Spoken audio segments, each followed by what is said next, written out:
Within every chapter of the Adeptus Astartes exists a cadre of warriors whose purpose transcends the mere prosecution of war.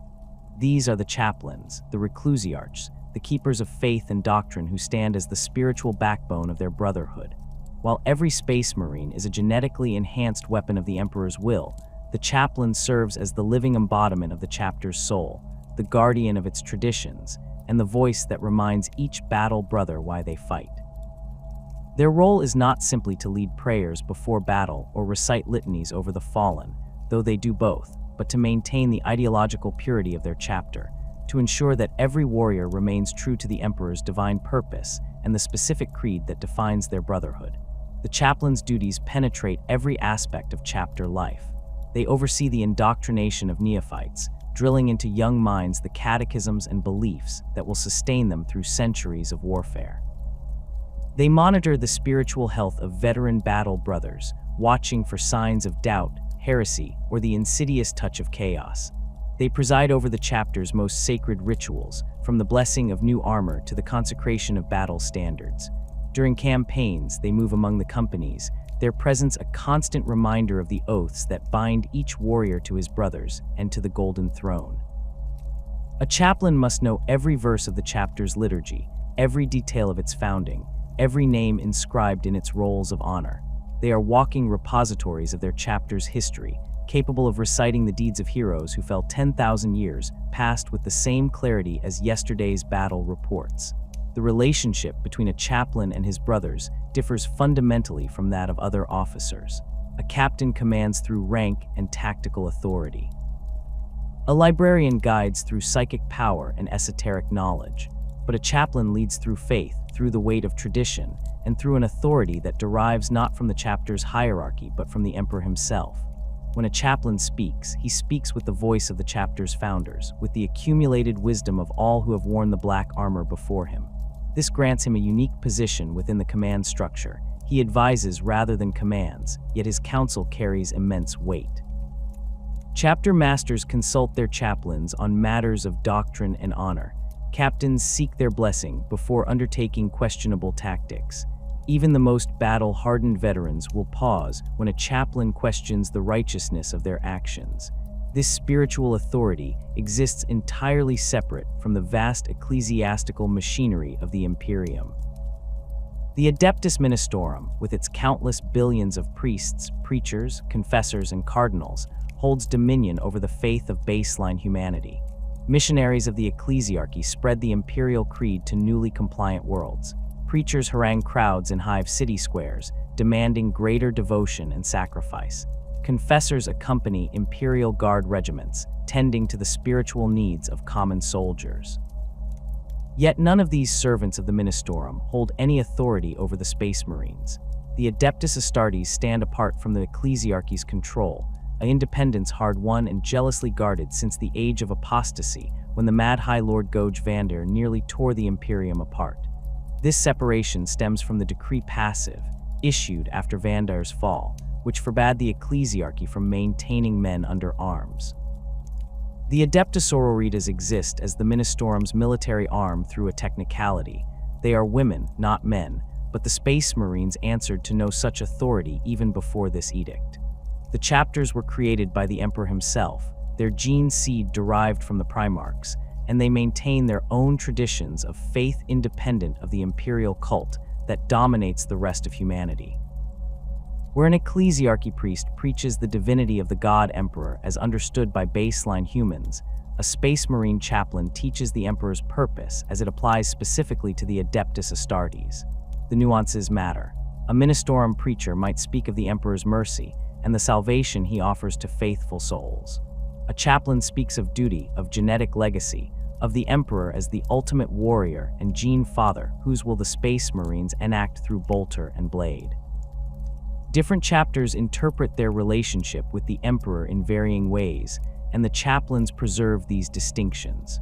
The Ultramarines venerate Robute Guilliman as the author of the Codex Astartes and see themselves as exemplars of order and discipline. Their chaplains emphasize adherence to doctrine and the perfection of warfare as a science. The Blood Angels struggle with the genetic curse of the Red Thirst and the Black Rage, and their chaplains serve as wardens against these afflictions, guiding brothers who teeter on the edge of madness. The Space Wolves reject the title of chaplain entirely, instead maintaining wolf priests who blend spiritual guidance with the chapter's shamanistic traditions. The Dark Angels keep secrets that would damn them in the eyes of the Imperium, and their chaplains, especially the Inner Circle, bear the burden of these hidden truths while ensuring the loyalty of brothers who know nothing of the fallen. The authority a chaplain wields over his brothers extends beyond counsel and spiritual guidance. He possesses the power to judge, to censure, and in extreme cases to execute.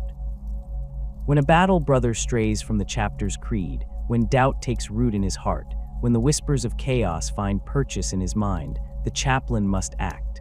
Minor transgressions might warrant penance, days of fasting, ritual scarification, or assignment to the most dangerous combat zones as a death oath. More serious failings demand harsher measures. A chaplain can strip a warrior of his honors, remove him from his squad, or consign him to serve with the chapter's penitent warriors until he has redeemed himself through blood and sacrifice. But when corruption takes hold, when a battle brother's soul has been compromised beyond redemption, the chaplain's duty becomes absolute. He must destroy the fallen warrior before the taint can spread. This is not murder, it is mercy and necessity combined. A space marine who has embraced chaos becomes a weapon turned against everything the chapter represents. The chaplain acts as executioner not from cruelty, but from love of his brothers and his chapter. Better one warrior die by a trusted hand than an entire company fall to corruption. The chaplain who must kill a brother carries that weight for the rest of his service, but he does not hesitate. The chapter's purity demands it. The Emperor's purpose demands it. This terrible responsibility requires chaplains to maintain constant vigilance. They study their brothers, watching for behavioral changes that might indicate spiritual corruption. A warrior who becomes withdrawn, who questions orders excessively, who speaks of visions or dreams, these signs demand investigation.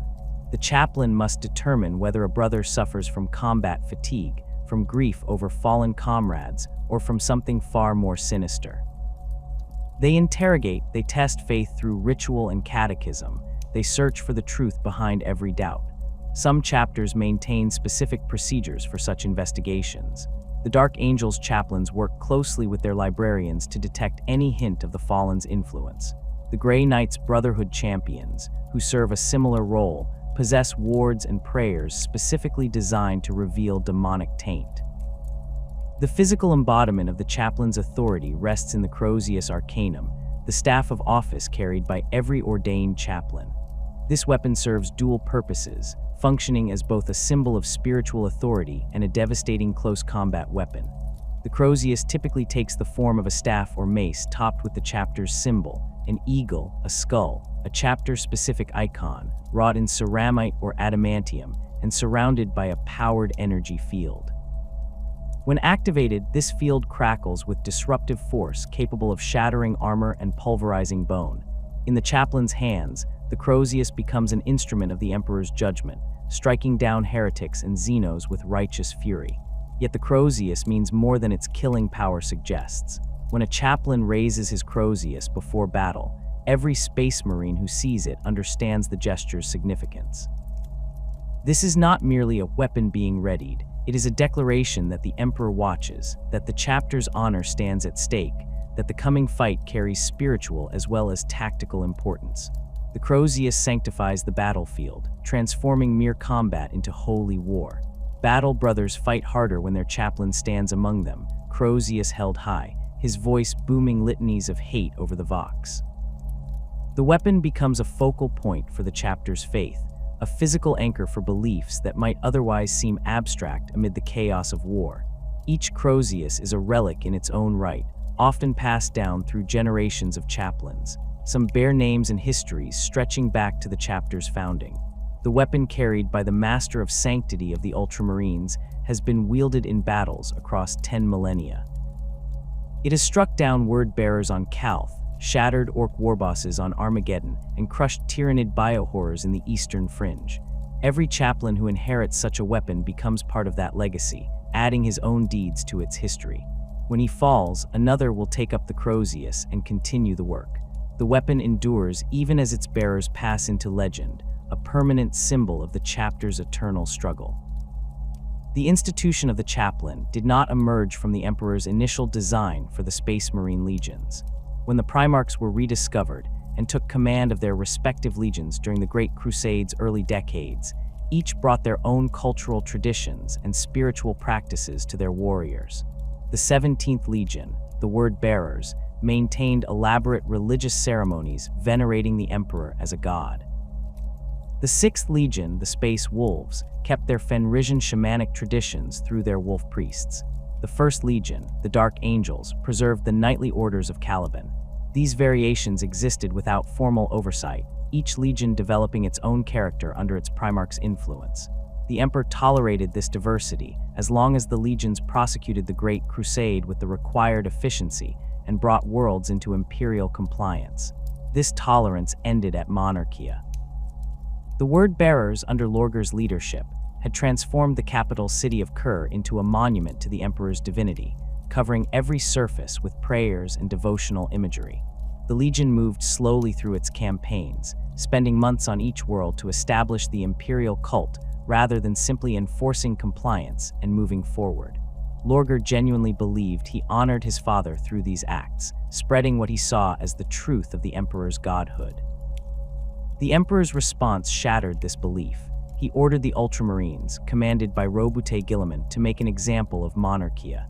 The 13th Legion raised the city from orbit while the word-bearers watched from the planet's surface, forced to kneel in the ashes of their greatest work. The Emperor himself manifested through psychic projection, towering above his kneeling sons, and repudiated Lorgar's faith. He was not a god. He was a man, the product of science and human advancement, and the imperial truth demanded the rejection of all superstition and religion. The humiliation of Monarchia sent ripples through the legions. The word-bearers withdrew into themselves, their faith not destroyed, but twisted into something darker, as Lorgar sought new gods worthy of worship. Other legions began to question the nature of their loyalty. Did they serve the Emperor as individuals, or did they serve their Primarchs who in turn served the Emperor? The distinction seemed academic, until one considered what might happen if a Primarch's will diverged from the Emperor's purpose. The Warhounds, who became the World Eaters, had already witnessed their Primarch Angron's increasing instability after the implantation of the Butcher's nails. The Death Guard followed Mortarian's grim philosophy of endurance through suffering. The Night Lords descended into terror tactics that exceeded even the brutal necessities of compliance. Each legion reflected its Primarch's character, and some of those characters were developing in troubling directions. Malcador the Sigillite, the Emperor's closest advisor and the administrator of the burgeoning Imperium, recognized the danger in this structure. The Primarchs were gene-crafted demigods, beings of immense power and charisma who commanded absolute loyalty from their legions. If that loyalty became focused entirely on the Primarch, rather than the Emperor's vision for humanity, the legions could become tools of personal ambition rather than instruments of the imperial truth. Malcador had already witnessed the Council of Nicaea, where Magnus the Red's defense of psychic practice had divided the Primarchs into factions. Jagatai Khan and Sanguinius had argued for restraint and regulation. Mortarian and Leman Russ had demanded absolute prohibition. The Emperor's final edict banned the use of psychic powers except for sanctioned psychers and the Legion's Librarius divisions, which were to be disbanded. But the Council revealed how deeply the Primarchs could disagree and how their legions would follow them even into defiance of imperial policy. The Chaplain Order emerged from Malcador's reforms in the aftermath of these events. The concept was straightforward in theory, but complex in execution. Each legion would maintain a cadre of warriors whose primary loyalty was to the Emperor and the imperial truth rather than to their Primarch. These chaplains would monitor their brothers for signs of dangerous devotion to their gene father, for the emergence of cults of personality, for any deviation from the atheistic rationalism that the Emperor demanded. They would be selected from among the most loyal and ideologically pure warriors, trained not just in combat, but in the principles of the imperial truth, in the history of Old Night, and the horrors that superstition had wrought, in the philosophical foundations of the Great Crusade itself. The implementation varied across the legions. Some Primarchs embraced the new institution, seeing it as a way to formalize the spiritual traditions their legions already maintained. Guilliman integrated Chaplains into the Ultramarines' command structure with typical efficiency, defining their roles and responsibilities within the broader organizational framework. Rogel Dorn assigned Chaplains to the Imperial Fists with the understanding that they would maintain the Legion's stoic traditions and ensure adherence to duty above all else. Sanguinius welcomed Chaplains into the Blood Angels, though he ensured they understood the Legion's unique character and the nobility he tried to instill in his sons despite their genetic flaws. Other Primarchs resisted or subverted the institution. Leman Russ refused to accept outsiders telling his Space Wolves how to maintain their traditions, instead redesignating his existing wolf priests as chaplains while changing nothing about their actual function. The wolf priests continued to blend spiritual guidance with the shamanistic practices of Fenris, maintaining the chapter's cultural identity while technically complying with the new mandate. The Lion accepted Chaplains into the Dark Angels, but ensured they were recruited from within the Legion's existing structure, warriors who already understood the secrets the First Legion kept. These Chaplains would maintain loyalty to the Emperor, certainly, but they would also maintain the Dark Angels' particular mysteries. The Word-Bearers presented the most disturbing case. Lorgar appointed Chaplains from among his most devoted followers, warriors who had knelt with him in Monarchia's ashes and shared his humiliation. First Chaplain Erebus became the most senior of these, a position that should have made him a guardian against the very religious devotion that had brought the Emperor's wrath down upon the Legion. Instead, Erebus was already corrupted, already in contact with the entities of the warp that Lorgar had begun to worship after rejecting the Emperor's divinity. The Word-Bearers' Chaplains became instruments of corruption rather than bulwarks against it, spreading the poison of chaos throughout the Legion while maintaining the appearance of loyalty.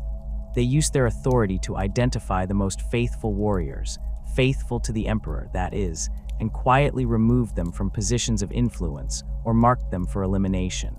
The true test of the Chaplain institution came at Istvan III.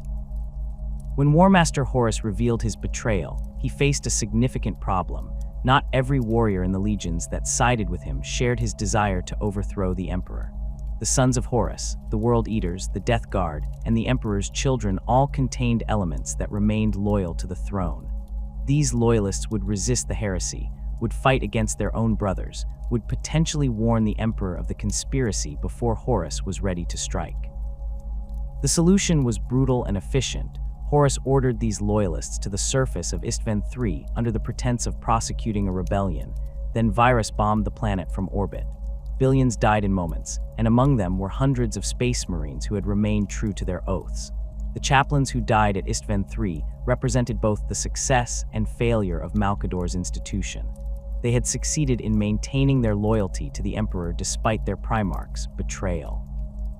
They had identified brothers who shared that loyalty and tried to organize resistance, but they had failed to prevent the corruption of their legions, failed to detect the depth of the conspiracy, failed to save themselves or their loyal brothers from annihilation.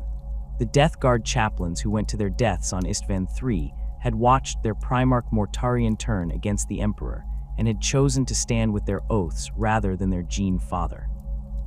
The World Eaters' Chaplains, already struggling to maintain any vestige of discipline in a legion increasingly dominated by the Butcher's Nails, had tried to preserve some warriors who could still think clearly enough to recognize treachery. The Emperor's children Chaplains had witnessed their legion's descent into excess and depravity and had attempted to pull brothers back from that precipice. Their deaths were not meaningless. The survivors who escaped Istvan III, loyalists from the traitor legions, who managed to flee the planet before the virus bombs fell, or who survived the subsequent bombardment, carried word of the betrayal back to Terra. These survivors included some Chaplains who had been off-world during the initial attack, or who had been deemed insufficiently important to include in the purge. They brought with them detailed knowledge of how the corruption had spread, how the traitor legions had hidden their preparations, how the Chaplain institution itself had been subverted in some legions. This intelligence proved vital in the defensive preparations for the siege of Terra and in the subsequent reorganization of the Loyalist legions. The heresy validated the need for chaplains while simultaneously revealing the institution's vulnerabilities.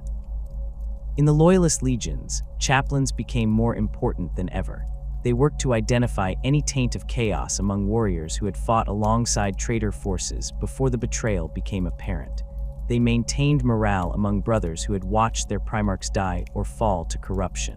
They preserved the memory of why the legions fought, what the Emperor had intended for humanity, what the Imperium was supposed to become.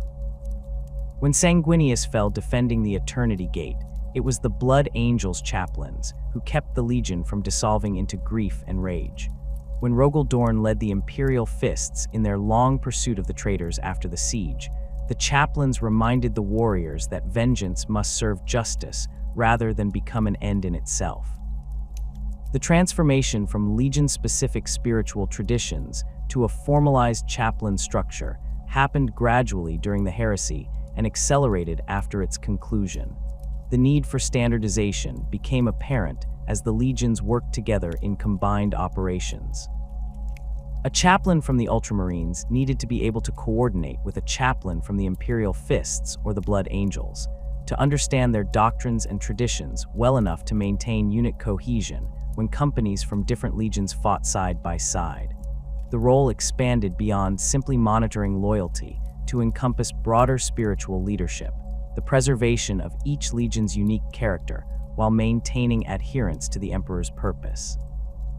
By the time Guilliman authored the Codex Astartes and broke the legions into chapters, the chaplain's role had crystallized into the form it would maintain for the next 10,000 years. Each chapter would maintain its reclusiam, the organization of chaplains led by a master of sanctity or reclusiarch. These chaplains would be responsible for the spiritual health of their brothers, for the indoctrination of new recruits, for the preservation of chapter traditions, and for the identification and elimination of any taint of chaos or heresy.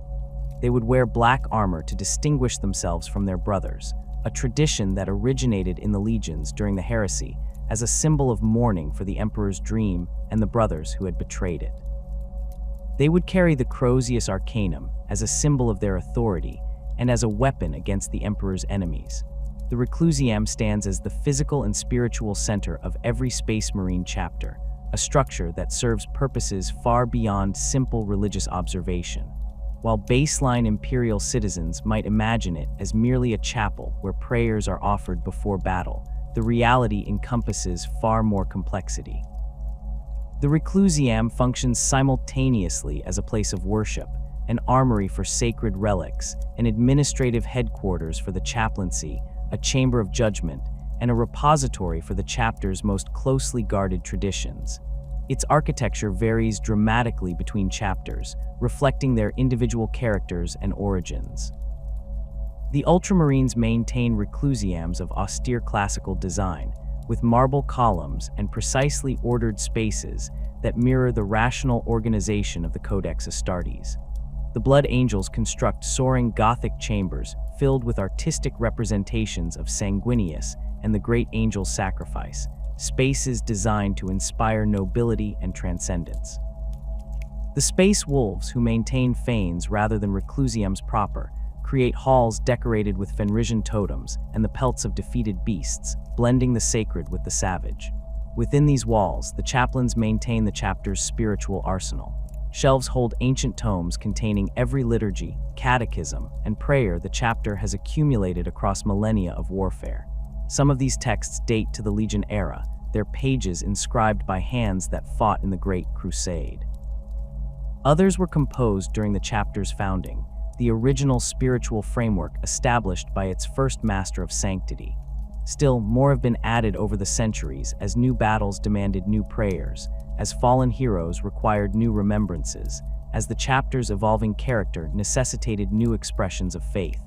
A chaplain must know these texts intimately, must be able to recite the appropriate liturgy for any situation without hesitation. When a brother falls in battle, the chaplain speaks the words that have been spoken over every fallen warrior of that chapter since its founding. When the chapter prepares for a particularly dangerous campaign, The chaplain invokes the specific prayers that have preceded such missions throughout the chapter's history. The reclusium also houses the chapter's most sacred relics. Battle standards carried in campaigns dating back thousands of years hang from the walls, their fabric stained with the blood of martyrs and enemies alike. The armor of legendary heroes rests in alcoves, maintained in perfect condition should the chapter ever need to honor a warrior by allowing him to wear these hallowed suits into battle. Weapons that have slain demon princes, Xeno's warlords, and arch-heretics occupy places of prominence, each one a physical connection to the chapter's greatest victories. The skulls of fallen chaplains line special niches, their names and deeds inscribed on plaques beneath them, creating a gallery of the reclusium's own history. Some chapters maintain even more unusual relics, fragments of their primarch's personal effects, soil from their home world taken before some ancient catastrophe, pieces of ships that carried them to their most significant battles. The administrative function of the reclusium receives less attention in the Tales of Glory, but proves equally vital to the chapter's function. The chaplains maintain exhaustive records of every battle brother's spiritual development, tracking their progression from scout to full battle brother to veteran.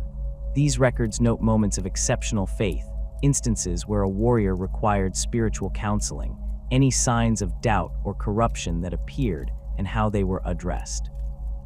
When a chaplain observes a brother during a campaign, he adds to that warrior's record, building a comprehensive picture of his spiritual state across decades or even centuries of service. This documentation serves multiple purposes. It allows chaplains to identify patterns of behavior that might indicate emerging problems. It provides context when a warrior is considered for promotion or special assignments. It creates a complete spiritual history that can be examined if questions about a warrior's loyalty ever arise. The reclusium staff, beyond the ordained chaplains themselves, includes various support personnel and specialists. Servitors maintain the physical space and the relics within it, their mechanical nature ensuring they cannot be corrupted by exposure to the sacred objects they tend. Chapter serfs with special clearance assist with administrative tasks, transcribing records, and organizing the vast archives of spiritual documentation. Some chapters assign veteran battle brothers to serve temporary rotations in the reclusium, allowing them to deepen their understanding of the chapter's traditions while providing the chaplains with additional manpower for specific projects. The Dark Angels maintain watchers in the dark within their reclusium, mysterious robed figures whose origins predate the Imperium itself and whose loyalty to the chapter has never wavered. The hierarchical structure of the chaplaincy begins with the reclusiarch, also called the Master of Sanctity in many chapters. This position represents the pinnacle of spiritual authority within the chapter, a warrior who has spent centuries serving as a chaplain and has proven himself the most knowledgeable keeper of the chapter's traditions. The reclusiarch oversees all spiritual matters, coordinates the activities of the other chaplains, and serves as the chapter master's primary advisor on questions of faith and doctrine. His word on spiritual matters carries weight equal to or exceeding the chapter master's own authority. When the reclusiarch declares that a particular course of action violates the chapter's creed or dishonors its traditions, even the chapter master must seriously consider altering his plans. This creates a balance of power unique to the Space Marines. The chapter master commands the chapter's military operations, but the reclusiarch guards its soul.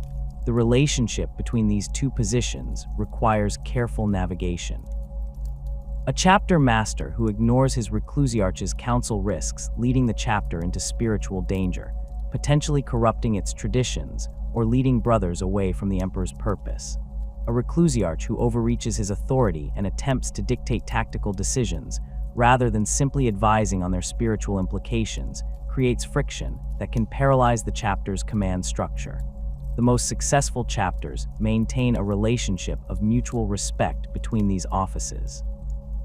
The chapter master consults the reclusiarch before making major decisions, explaining his reasoning and listening to spiritual concerns. The reclusiarch provides his counsel honestly, but recognizes that the chapter master bears ultimate responsibility for the chapter's survival and success. When disagreements arise, both parties work toward compromise that satisfies both tactical necessity and spiritual integrity. Some chapters have experienced serious conflicts between these positions.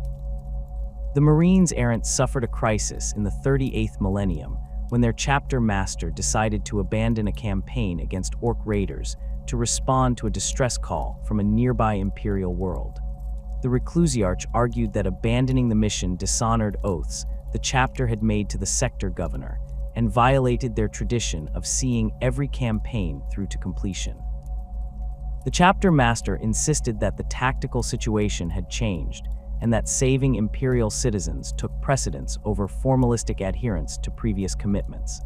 The dispute escalated until the chapter's senior captains intervened, ultimately siding with the chapter master, but requiring him to send a significant force back to complete the original mission while personally leading the relief effort. The incident left lasting tensions within the chapter's command structure. High chaplains occupy the tier below the Reclusiarch, senior members of the chaplaincy, who have proven themselves through decades of faithful service. The number of high chaplains varies by chapter size and organization, but typically ranges from 3 to 5. These warriors often specialize in particular aspects of the chaplaincy's duties. One high chaplain might focus on the training and indoctrination of neophytes, overseeing the transformation of aspirants into full battle brothers. Another might specialize in maintaining the chapter's liturgies and rituals, ensuring that every ceremony is performed correctly and that new prayers are properly integrated into the chapter's spiritual framework. A third might serve as the primary investigator of potential corruption, leading inquiries when a brother falls under suspicion of heresy or chaos taint. High chaplains also frequently serve as the Reclusiarch's representatives when the Master of Sanctity cannot be present. During large campaigns where the chapter deploys across multiple theaters, high chaplains accompany different battle groups to provide senior spiritual leadership. They possess the authority to make significant decisions regarding spiritual matters without consulting the Reclusiarch, though they typically inform him of major actions after the fact. When the Reclusiarch dies or becomes incapacitated, one of the high chaplains usually succeeds him, chosen through a combination of seniority, merit, and sometimes election by the chaplaincy as a whole. The regular chaplains form the core of the Reclusiam's strength, warriors who have completed their training and been ordained to full chaplain status. Each typically attaches to a specific company, serving as that company's spiritual leader and advisor to its captain. This assignment creates a close bond between the chaplain and the warriors he serves alongside. He fights beside them in battle, knows their individual strengths and weaknesses, understands the company's particular character and traditions. A chaplain serving with a veteran company deals with warriors who have fought for centuries and require sophisticated spiritual guidance that acknowledges their experience. A chaplain assigned to a scout company focuses heavily on indoctrination and training, shaping the minds of neophytes who are still learning what it means to be a space marine. The number of full chaplains in a chapter depends on its size and organization. A codex-compliant chapter of roughly 1,000 warriors typically maintains between 10 and 15 chaplains, ensuring that each company has dedicated spiritual leadership while keeping enough chaplains in reserve to handle special assignments or replace casualties. Larger chapters or those with unusual organizations adjust these numbers accordingly. The Black Templars, who maintain a chapter strength far exceeding the Codex standard through their crusade-based organization, employ dozens of chaplains spread across their various crusade fleets. The Space Wolves, with their great companies that function almost as independent chapters, ensure each great company has multiple wolf priests to maintain spiritual health across their dispersed forces. Chaplain initiates represent warriors in training for the chaplaincy battle brothers who have been selected for their faith, their knowledge of chapter traditions, and their ability to lead and inspire their fellows. The selection process varies by chapter, but typically involves nomination by existing chaplains who have observed a warrior's potential, followed by extensive testing of his knowledge, faith, and character. A chaplain initiate continues to fight alongside his brothers while beginning his education in the deeper mysteries of the chapter's spiritual traditions. He studies under a full chaplain, learning the liturgies and catechisms, understanding the history behind every ritual, and developing the skills necessary to counsel and judge his fellow warriors. This training period lasts years or even decades. The chaplain initiate must memorize vast amounts of material, must learn to recognize the subtle signs of spiritual corruption, must develop the force of personality necessary to command respect from veterans who may have centuries more combat experience than he does. He participates in investigations of suspected heresy, observes how his mentor handles difficult spiritual counseling situations, and gradually takes on more responsibilities as his skills develop. Some chapters mark chaplain initiates with specific insignia or armor modifications to indicate their status. Others maintain their training more quietly, allowing the initiate to continue serving in his regular capacity while developing his chaplain skills in private. The authority structure within the reclusium operates somewhat independently from the chapter's standard chain of command. A chaplain does not command through military rank, but through spiritual authority.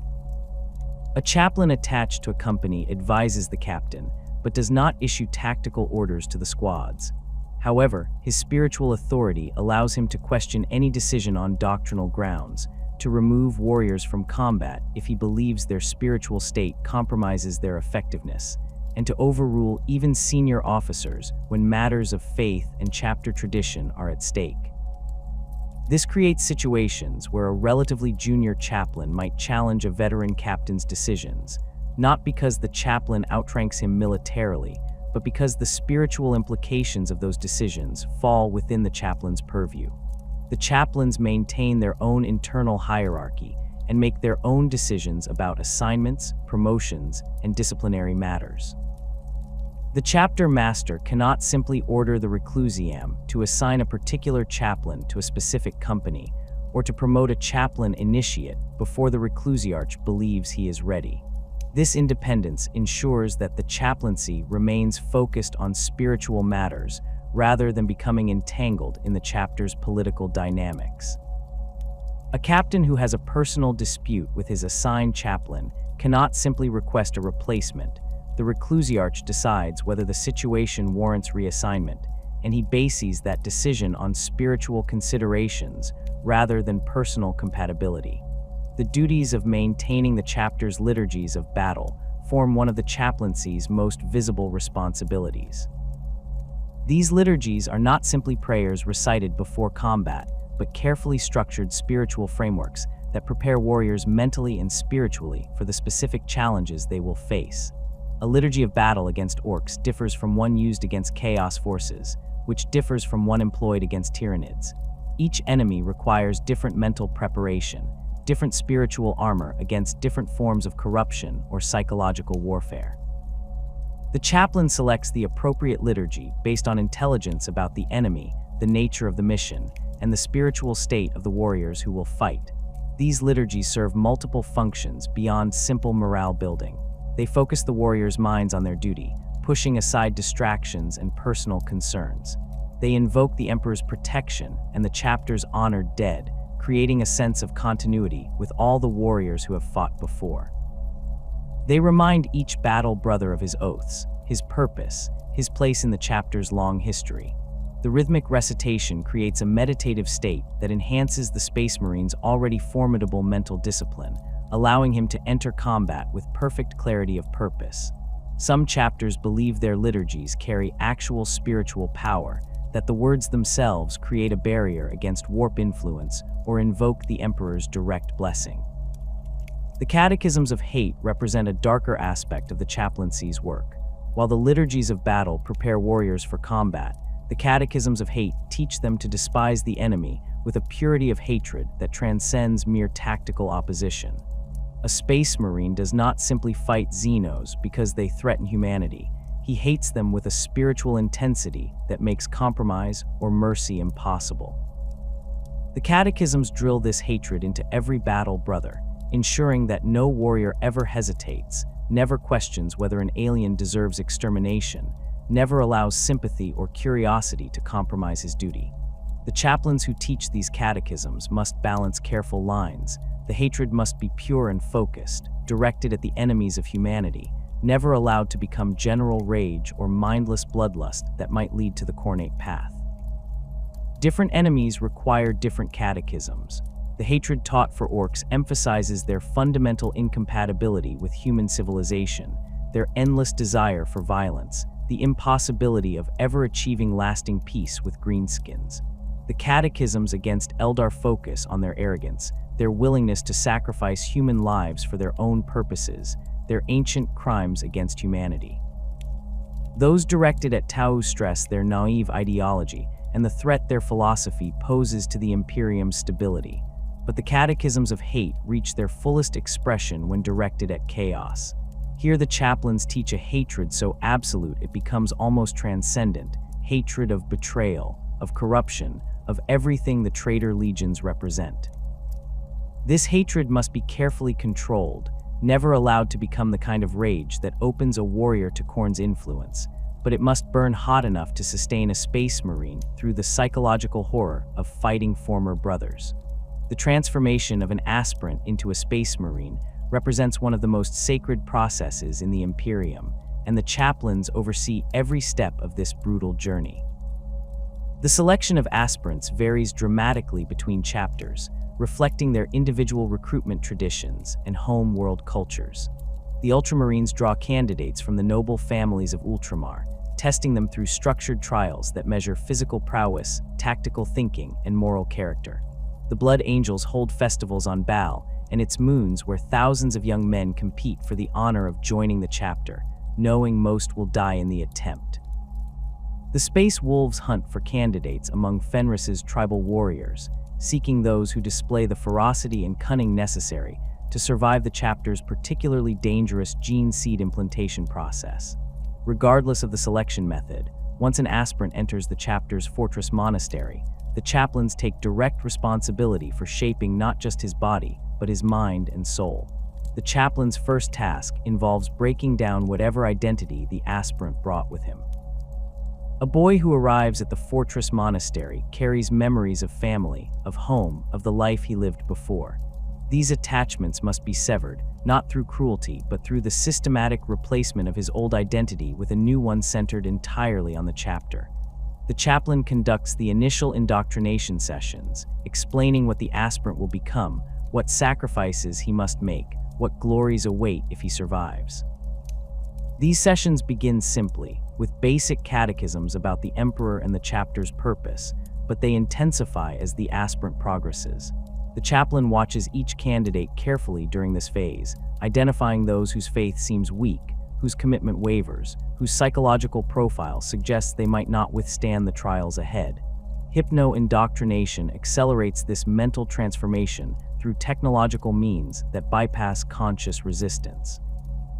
The aspirant lies in a specially designed chair while machines feed information directly into his brain, implanting knowledge, skills, and beliefs that would take years to learn through conventional methods. The chaplain programs these sessions personally, selecting which catechisms to emphasize, which aspects of chapter history to highlight, which psychological triggers to establish. A Blood Angel's aspirant receives different conditioning than an Imperial Fist, even though both learn the basic tenets of service to the Emperor. The Blood Angel's chaplain emphasizes nobility, artistic appreciation, and resistance to the Red Thirst. The Imperial Fist's chaplain focuses on stoic endurance, adherence to duty, and the acceptance of pain as a tool for strengthening resolve. The hypno-indoctrination process carries risks beyond simple mechanical failure. Push too hard, implant too much information too quickly, and the aspirant's mind breaks under the strain. The chaplain must judge each candidate's mental resilience, adjusting the intensity of the sessions to match what that individual can withstand. Some aspirants possess naturally strong wills that allow them to absorb conditioning rapidly. Others require gentler treatment, slower progression through the indoctrination stages. The chaplain keeps detailed records of each aspirant's response to the process, noting any psychological complications, any resistance to specific conditioning elements, any signs that the aspirant's mind is rejecting the transformation. Those who show serious problems face a grim choice. They can continue and risk permanent mental damage, or they can be rejected from the program, and either serve the chapter as serfs or be mind-wiped and returned to civilian life. The gene seed implantation ceremonies represent the most sacred moments in an aspirant's journey, and the chaplain presides over each one with full ritual formality. The apothecaries perform the actual surgical procedures, implanting the 19 organs that will transform a human boy into a space marine, but the chaplain sanctifies each operation, invoking the Emperor's blessing and the Primarch's genetic legacy. The first implantation, typically the secondary heart, receives special attention. The aspirant kneels before the chaplain in the reclusiam while the apothecaries prepare their instruments. The chaplain speaks the liturgy of becoming, reminding the aspirant that he is about to receive a gift crafted by the Emperor himself, that the gene seed comes from the Primarch's own genetic material, that he will carry this sacred legacy within his flesh for the rest of his service. Each subsequent implantation follows a similar pattern. The aspirant presents himself to the chaplain, who examines his spiritual readiness for the next stage. The chaplain asks questions designed to test the aspirant's understanding of what he is becoming, his commitment to the chapter, his acceptance of the pain and sacrifice required. Only when satisfied does the chaplain give his blessing for the procedure to proceed. The apothecaries implant the organ, while the chaplain recites prayers specific to that particular piece of gene seed. The osmodula, which will restructure the aspirant's skeleton and make him grow to superhuman size, receives prayers emphasizing strength and endurance. The catalepsian node, allowing a space marine to rest parts of his brain while remaining conscious, is blessed with liturgies about eternal vigilance.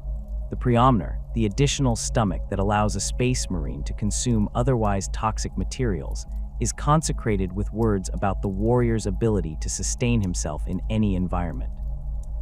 The black carapace implantation marks the final and most dangerous stage of the transformation. This synthetic skin interface grows beneath the aspirant's natural skin, creating the connection points that will allow him to wear power armor as if it were his own body. The surgery takes hours and carries significant risk of rejection or fatal complications. The aspirant must remain conscious throughout the procedure, his pain managed but not eliminated, while the apothecaries work with microscopic precision to ensure the carapace integrates properly with his nervous system. The chaplain stands beside the surgical table for the entire operation, speaking a continuous liturgy that helps the aspirant focus his mind past the pain, reminding him that this agony is temporary, but the glory of serving as a space marine will last for centuries. When the black carapace has been successfully implanted and the aspirant has recovered sufficiently, the final induction ceremony transforms him from neophyte to full battle brother. This ritual varies significantly between chapters, reflecting their individual traditions and the specific trials they require. The Blood Angels hold their induction in the presence of relics from Sanguinius himself, and each new battle brother must drink from the Red Grail, receiving a vision of the great angel's final moments. The Dark Angels conduct their ceremony in absolute secrecy, with only the chaplains and the inner circle present, binding the new battle brother to oaths he does not yet fully understand. The Imperial Fists subject their inductees to the Feast of Blades, where they must demonstrate their combat skills against veteran brothers before being accepted into the chapter's ranks. The chaplain who oversaw the aspirant's indoctrination typically presides over his induction, creating continuity between the beginning and completion of his transformation. The ceremony includes the formal recitation of the chapter's founding oaths, the acceptance of the battle brother's service by the chapter master or his representative, and the presentation of the warrior's first suit of power armor. The chaplain speaks the words that have been spoken at every induction since the chapter's founding, connecting this new brother to the unbroken chain of warriors who have served before him. The newly inducted battle brother swears his oaths of loyalty to the Emperor, to the Primarch, and to the chapter, binding himself to service that will likely last centuries and will certainly end only in death. The administration of oaths of moment before battle represents one of the chaplain's most visible duties, a ritual performed so frequently it might seem routine to outside observers, but which carries profound significance for the Space Marines involved. An oath of moment binds a warrior or unit to a specific objective, transforming a tactical assignment into a sacred duty. The chaplain inscribes the oath on parchment, which is then affixed to the warrior's armor with wax seals, creating a physical reminder of the commitment made. The content of these oaths varies based on the mission and the warriors involved. A tactical squad might swear to hold a particular position against all enemies. An assault squad could pledge to eliminate a specific enemy commander. A devastator squad might take an oath to destroy an enemy fortification. The specificity matters. The oath must be achievable but challenging, significant but not impossible. The ritual of oath-taking follows established patterns that date back to the Great Crusade. The warriors gather before the chaplain in full armor, their weapons ready for the coming battle. The chaplain recites the litany of devotion, reminding them of the emperor's purpose and the chapter's honor. He then speaks the specific oath, his voice carrying clearly over the vox so that every warrior hears the exact words of the commitment being made. The warriors respond in unison, accepting the oath and binding themselves to its completion. The chaplain seals the parchments and affixes them to armor, typically on the shoulder guards or chest plates where they remain visible throughout the battle.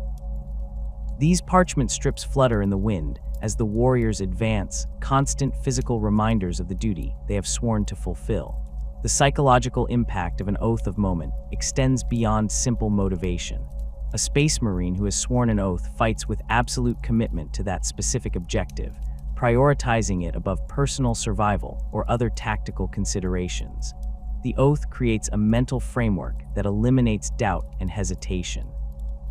When a warrior must choose between retreating to a safer position and holding the ground he swore to defend, the oath makes the decision for him. This can create tactical inflexibility. A squad bound by oath to destroy a target might continue pursuing that objective even when circumstances have changed, and a different course of action would better serve the overall mission. Skilled captains and chaplains account for this when crafting oaths, ensuring they provide clear direction without creating situations where warriors sacrifice themselves pointlessly. The completion of an oath of moment requires formal acknowledgement. When warriors return from battle having fulfilled their oath, the chaplain receives their report and confirms that the objective was achieved. He then removes the parchment from their armor in a brief ceremony, often burning it while speaking words of thanks to the emperor for granting success. This closure matters psychologically, marking the transition from oath-bound duty back to normal operational status. Warriors who fail to complete their oaths face different consequences depending on the circumstances. If the failure resulted from factors beyond their control, the target was already destroyed by another unit, the tactical situation changed dramatically, or the warriors were ordered to abandon the objective by superior officers, the chaplain releases them from the oath without censure. But if the failure came from cowardice, poor performance, or insufficient commitment, the chaplain imposes penance appropriate to the severity of the failing. The chaplain's duty to preside over funerary rites represents perhaps his most solemn responsibility, the moment when he must acknowledge that even the emperor's finest warriors eventually fall. The recovery of fallen battle brothers from the battlefield takes priority in Space Marine tactical doctrine, sometimes to the point of seeming irrational to outside observers. Imperial Guard commanders have watched in bewilderment as Space Marine forces diverted significant combat power to retrieve dead warriors rather than pressing tactical advantages. The reason transcends simple respect for the dead. The gene seed within each fallen battle brother represents irreplaceable genetic material that the chapter needs to create future warriors. The apothecaries who accompany every significant Space Marine deployment carry narthecium medical equipment specifically designed to extract the progenitor glands from fallen brothers, preserving the gene seed for implantation in new aspirants. The chaplain's role in this process begins when the apothecary reports a brother's death and confirms the recovery of his gene seed. The chaplain performs the rite of remembrance, a ceremony that honors the fallen warrior's service and ensures his deeds will be recorded in the chapter's histories. The ritual's length and complexity depend on the circumstances and the warrior's rank. A scout who fell in his first battle receives a shorter ceremony than a veteran sergeant with centuries of service, not because his sacrifice matters less, but because there is simply less to remember and record. The chaplain speaks the warrior's name, recites his major accomplishments, and lists the battles in which he fought. Other battle brothers who served alongside the fallen warrior may add their own remembrances, sharing stories that will be recorded in the chapter's archives. The gene seed itself receives special consecration before being stored in the chapter's genetic repositories. The chaplain holds the progenitor glands, still preserved in the apothecary's stasis containers, and speaks prayers over them that acknowledge their sacred nature. This genetic material came ultimately from the Primarch, passed down through generations of Space Marines, and it will continue that lineage by creating new warriors. The chaplain reminds those present that death is not truly the end for a Space Marine. His gene seed lives on, his genetic legacy continues, and in that sense he remains part of the chapter forever. Some chapters take this concept further than others. The Blood Angels believe that genetic memory passes through the gene seed, that new battle brothers sometimes experience visions or memories from previous carriers of their progenitor glands. The Space Wolves hold that a warrior's spirit remains connected to his gene seed, that the chapters honor dead watch over their genetic descendants. The physical remains of the fallen brother receive treatment that varies by chapter tradition. Some chapters inter their dead in massive crypts beneath their fortress monasteries, creating galleries of sarcophagi that house thousands of warriors accumulated over millennia. The chaplains maintain these crypts, ensuring each tomb is properly marked and that the records of the dead remain accurate. Other chapters practice different customs. The Space Wolves return their fallen to Fenris when possible, allowing the world that made them to reclaim their bodies. The Salamanders cremate their dead and return the ashes to their families on Nocturne, maintaining connections to their civilian origins that most chapters have long since severed. The Black Templars, who maintain no home world and spend their entire existence on crusade, often commit their dead to space, sending them into the void with prayers that their spirits will find their way to the Emperor's side. The maintenance of the Reclusiam's relics and artifacts demands constant attention from the chaplains and their support staff. Each relic tells a story, represents a moment in the chapter's history, and must be preserved not just physically but contextually. A battle standard carried in a famous campaign needs more than simple conservation.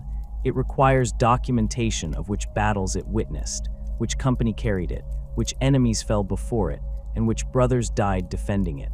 The chaplains maintain exhaustive records for every significant artifact, creating archives that allow any future chaplain to understand the complete history of each relic.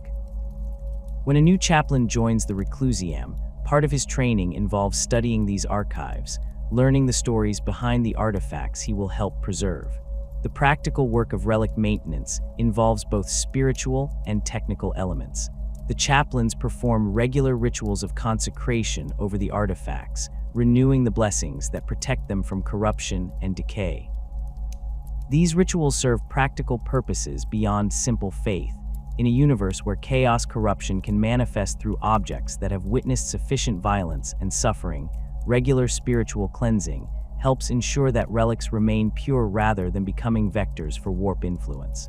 The technical maintenance falls to specially trained servitors and chapter serfs who work under the chaplain's direct supervision. They clean and repair artifacts using techniques passed down through generations, often working with materials and methods that date back to the Great Crusade. A banner from that era cannot simply be repaired with modern fabric. The servitors must use thread and dye that matches the original as closely as possible, preserving authenticity even as they prevent physical deterioration. The chapter's records of its history and honored dead represent another crucial responsibility of the Reclusiam. These archives extend far beyond simple casualty lists or after-action reports. The chaplains maintain biographical records of every battle brother who has served, documenting their origins, their progression through the ranks, their notable achievements, and ultimately their deaths. They preserve tactical analyses of major campaigns, recording not just what happened, but why decisions were made and what lessons were learned. They keep copies of every oath sworn, every penance imposed, every spiritual crisis that threatened the chapter's integrity. This documentation serves multiple purposes. It provides institutional memory that allows the chapter to learn from its past. It creates a complete picture of the chapter's character and evolution over time. It ensures that no brother's service is forgotten, that even warriors who died thousands of years ago remain part of the chapter's living memory. The physical form of these records varies. Ancient chapters maintain archives that include everything from clay tablets inscribed in the 31st millennium to modern data crystals that store information at molecular density. The oldest records receive special protection, stored in environmentally controlled vaults and handled only by chaplains who have been specially trained in their preservation. Some chapters have lost portions of their early history to the inevitable accidents of 10,000 years, fortress monasteries destroyed, archive ships lost in the warp, records deliberately purged during periods of internal strife. The chaplains work constantly to preserve what remains and to reconstruct what has been lost, cross-referencing their own archives with records held by the Administratum, other chapters, or the Inquisition. The skull-faced helmet worn by every ordained chaplain stands as the most immediately recognizable symbol of their office, a death mask that transforms the wearer into a living embodiment of mortality and judgment. This tradition emerged during the Horus Heresy, though its exact origins remain debated among chapter historians. Some records suggest the first chaplains adopted skull helms as a response to the horrors they witnessed during the Civil War, choosing to present themselves as avatars of the death that stalked every battlefield. Other accounts claim Malcador, the sigillite himself, specified the design, reasoning that warriors who counseled their brothers about mortality and sacrifice should literally wear death's face. Regardless of origin, the skull helm became universal among chaplains across all legions that remained loyal to the emperor, and the tradition passed unchanged into the chapter system established after the heresy's conclusion. The death mask serves multiple functions beyond simple identification. When a chaplain dons his skull helm, he ceases to be an individual warrior and becomes the physical representation of concepts that transcend personality. He embodies the Emperor's judgment, the inevitable fate that awaits all warriors regardless of their prowess, and the death that the Space Marines bring to the enemies of mankind. The blank eye sockets and grinning teeth create an image that unsettles even other Space Marines, a reminder that beneath their enhanced physiology and power armor, they remain mortal servants of an immortal cause. The psychological impact on enemies proves even more pronounced. Human rebels facing Imperial forces often break when chaplains lead the assault, the skull-faced giants appearing like manifestations of death itself striding through gunfire. Xeno's species, with any understanding of human death symbolism, recognize the threat these figures represent. Even if they cannot fully comprehend the spiritual authority the skull mask signifies within Space Marine culture. The craftsmanship of these helms varies considerably between chapters, reflecting different interpretations of the death mask tradition. The Ultramarines favor clean, classical skull designs that emphasize symmetry and proportion, the bone-white ceramite polished to a smooth finish that catches light like actual bone. Their skull helms incorporate subtle details, anatomically correct suture lines between cranial plates, properly positioned nasal cavities, teeth that match actual human dental structure. The effect creates an impression of nobility even in death, suggesting that mortality need not mean defeat or degradation. Blood Angels chaplains wear skull helms that incorporate more ornate elements, with death masks that seem to capture expressions of anguish or ecstasy, reflecting their chapter's struggle against the Red Thirst and the Black Rage.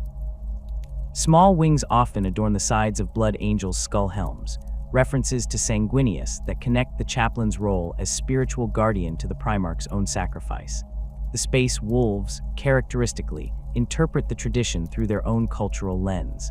Their wolf priests wear helms that blend skull imagery with lupin features, creating death masks that suggest both human mortality and the predatory nature of Fenrisian wolves. The eye sockets angle differently than standard skull helms, and many incorporate stylized fangs that extend beyond normal human dentistry. Some wolf priests attach actual wolf pelts to their helms, the fur flowing down their backs, and creating a visual connection to the beasts that roam their home world. The Dark Angels maintain skull helms of particularly austere design, devoid of ornamentation beyond the basic death mask structure. Their chaplains believe that death requires no embellishment, that the skull itself communicates everything necessary about mortality and judgment. The bone-white ceramite of Dark Angel's skull helms often appears slightly yellowed, as if aged, and many bear hairline cracks that have been carefully preserved rather than repaired, suggesting that even death masks accumulate the scars of service. Black Templars chaplains, serving a chapter known for its crusading zeal and aggressive prosecution of the Emperor's enemies, wear skull helms that emphasize the threatening aspects of the death mask. Their helms feature pronounced brow ridges, deeper eye sockets that create pools of shadow, and teeth that appear more prominent and menacing. Many Black Templars' skull helms incorporate additional skulls as decoration, human skulls taken from fallen enemies, mounted on shoulder guards or hanging from chains attached to the armor.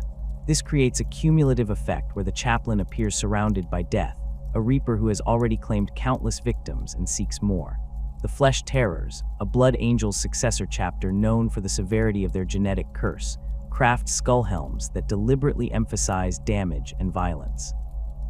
Their death masks show cracks, missing teeth, and impact damage, suggesting skulls that have been shattered and imperfectly reconstructed. This reflects the chapter's awareness of their own fragility, their constant battle against the flaws in their gene seed that threaten to reduce them to mindless berserkers. The black power armor that chaplains wear across nearly all chapters represents the second universal element of their iconography, a tradition as widespread as the skull helm itself. The choice of black carries multiple layers of symbolism that chaplains explain to neophytes during their indoctrination. Black represents mourning for the Emperor's dream, the perfect imperium that might have been if the heresy had never occurred. It symbolizes the darkness through which the chaplain guides his brothers, the spiritual uncertainty and danger that surrounds warriors who fight against chaos and Xeno's threats that can corrupt the soul as easily as they destroy the body. Black signifies the void between stars where the chapter's enemies lurk, the darkness that space marines must enter to bring the Emperor's light. Most significantly, black marks the chaplain as separate from his brothers, visually distinct from the chapter's colors while still clearly part of the Brotherhood. This separation matters for the chaplain's function. When a warrior in blue ultramarines armor or red blood angel's plate looks at his chaplain, he sees someone who belongs to the chapter, but stands apart from its normal hierarchy. The black armor reinforces that the chaplain's authority derives from spiritual rather than tactical considerations, that he serves a role different from captains or sergeants who wear the chapter's colors. The contrast proves particularly striking during formations and ceremonies. A company assembled for battle presents a unified mass of color, blue, red, yellow, green, whatever hue the chapter has carried since its founding. The chaplain stands among them as a pillar of darkness, his black armor and skull helm making him immediately identifiable regardless of the tactical situation or how many warriors surround him. The practical application of this tradition requires careful attention to detail. Black power armor does not simply mean painting existing suits a different color. The chaplains maintain their own armory within the reclusiam, with suits of power armor specifically crafted or designated for use by members of the chaplaincy. These suits receive special consecration, blessed by the reclusiarch, and anointed with oils that have been sanctified through prayers older than many imperial worlds. The black paint itself often incorporates materials with spiritual significance: ash from burned parchments containing prayers, dust from the bones of honored chaplains, or minerals mined from sites of particular importance to the chapter. The application of this paint becomes a ritual in itself, performed by the chaplain or by servitors working under his direct supervision, with specific prayers spoken as each section of armor receives its coating. The maintenance of black armor presents unique challenges compared to the chapter's standard colors. Black shows damage differently than brighter hues. Scratches and scrapes create lighter marks that stand out starkly against the dark surface. Some chaplains embrace this, allowing their armor to accumulate the scars of service without constant repainting, creating a visual record of every battle they have fought. Others maintain their armor in pristine condition, the black surface polished to a mirror finish that reflects the world around it. Both approaches communicate meaning. The scarred armor suggests a chaplain who has walked through fire countless times and bears the marks to prove it, a veteran whose authority comes from decades or centuries of service. The immaculate armor presents a chaplain as an ideal rather than an individual, a perfect embodiment of the office who transcends personal history to represent eternal principles. The exceptions to the black armor tradition prove rare but significant. The Space Wolves wolf priests wear the same gray armor as their battle brothers, distinguishing themselves through different iconography rather than color. This reflects the Space Wolves' general resistance to Codex standards and their determination to maintain Fenrisian traditions, regardless of what other chapters do. The Iron Hands maintain chaplains who wear black, but their armor often incorporates more extensive bionics than typical, reflecting the chapter's belief in the superiority of machine over flesh. Some Iron Hands chaplains have replaced so much of their original bodies with mechanical components that they barely qualify as human by baseline standards, yet they continue to serve as spiritual leaders, apparently seeing no contradiction between their extensive augmentation and their role as guardians of the chapter's soul. The decorative elements that chaplains add to their black armor create a visual language that communicates their chapter's specific traditions and the individual chaplain's service record. Bone motifs appear frequently, extending the death imagery of the skull helm across the entire suit of armor. Chaplains might wear actual bones as decoration, finger bones strung into necklaces, larger bones mounted on shoulder guards, or skulls hanging from chains attached to their belts. These bones typically come from honored chapter serfs, from enemies who provided particularly worthy opposition, or from previous chaplains whose remains are distributed among their successors as relics. The Dark Angels chaplains often incorporate robed figures into their armor decoration, hooded statues that reference the chapter's secretive nature and the burden of hidden knowledge that the inner circle carries. Purity seals cover chaplain armor more extensively than the suits worn by regular battle brothers, layered across chest plates, shoulder guards, and leg armor, until some chaplains appear to wear paper as much as ceramite. Each seal represents a specific blessing, oath, or commemoration. A chaplain might affix a new purity seal before every battle, the accumulated seals creating a physical record of every engagement he has survived.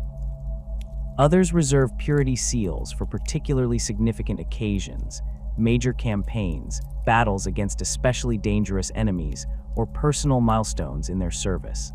The parchment of these seals bears prayers written in High Gothic, Low Gothic, or sometimes the chapter's own language if they maintain linguistic traditions separate from standard imperial dialects. The wax that seals the parchment to the armor often incorporates the chaplain's personal seal or the symbol of the reclusiam, creating a mark of authenticity that identifies which chaplain blessed the seal and when. Oath papers serve a related but distinct function, recording specific vows the chaplain has taken or commitments he has made regarding his service. These differ from the oaths of moment that chaplains administer to other warriors before battle. An oath paper on a chaplain's armor might record his vow to recover a lost relic, his commitment to hunt a particular enemy, or his pledge to guide a brother through a spiritual crisis. The papers remain affixed to his armor until the oath is fulfilled, serving as constant reminders of obligations that must be satisfied. Some chaplains carry oath papers that have been attached to their armor for decades, vows that cannot be completed quickly, but which the chaplain refuses to abandon. A chaplain might swear to eliminate every member of a particular chaos warband, an oath that could take centuries to fulfill as the scattered survivors of that warband flee across the galaxy. The oath paper remains on his armor through hundreds of other battles, a persistent reminder of unfinished business that demands eventual resolution. Litanies inscribed directly onto armor plates represent the most permanent form of decoration, words etched or embossed into the ceramite itself rather than written on attached parchment. These inscriptions typically contain the chapter's most fundamental prayers, the core beliefs that define its spiritual identity. An Ultramarines chaplain might have portions of the Codex Astartes inscribed on his armor, the tactical and spiritual wisdom of Guilliman, rendered in text small enough to cover entire armor plates with densely packed words. A Blood Angel's chaplain could carry verses from the Canticles of Sanguinius, the prayers and meditations attributed to the great angel during his life. The Black Templars inscribed their armor with litanies of hate, prayers that focus the warrior's fury against specific enemies and transform rage into a weapon as deadly as any bolter. The process of adding these inscriptions requires specialized equipment and considerable time, making them commitments that a chaplain undertakes knowing the words will remain part of his armor for the rest of his service. Chapter-specific devotional symbols add the final layer of visual identity to chaplain armor, incorporating iconography unique to each chapter's traditions and history. The salamanders, with their reverence for fire and their connection to Nocturne's volcanic environment, decorate their chaplain's armor with flame motifs and drake scales. Their chaplains often carry branding irons as secondary weapons, tools used in Nocturnian tradition for marking oaths and creating permanent records of commitments. The Imperial Fists incorporate imagery related to fortification and siege warfare, their chaplain's armor showing stylized walls, towers, and gates that reference the chapter's expertise in defensive operations. The White Scars decorate their chaplain's armor with lightning bolts and wind patterns, symbols that connect to their preference for high-speed warfare and their cultural heritage from the steppes of Chogoris. The Rosarius worn by every chaplain represents both a symbol of faith and a crucial piece of defensive equipment, a force field generator that projects a protective barrier around the wearer. The device typically takes the form of a large medallion or amulet worn on a chain around the chaplain's neck or affixed to his chest plate, positioned prominently where it remains visible to all who look upon him. The Rosarius generates a conversion field that intercepts incoming attacks, transforming the kinetic or thermal energy of weapons' fire into blinding flashes of light and dissipated force.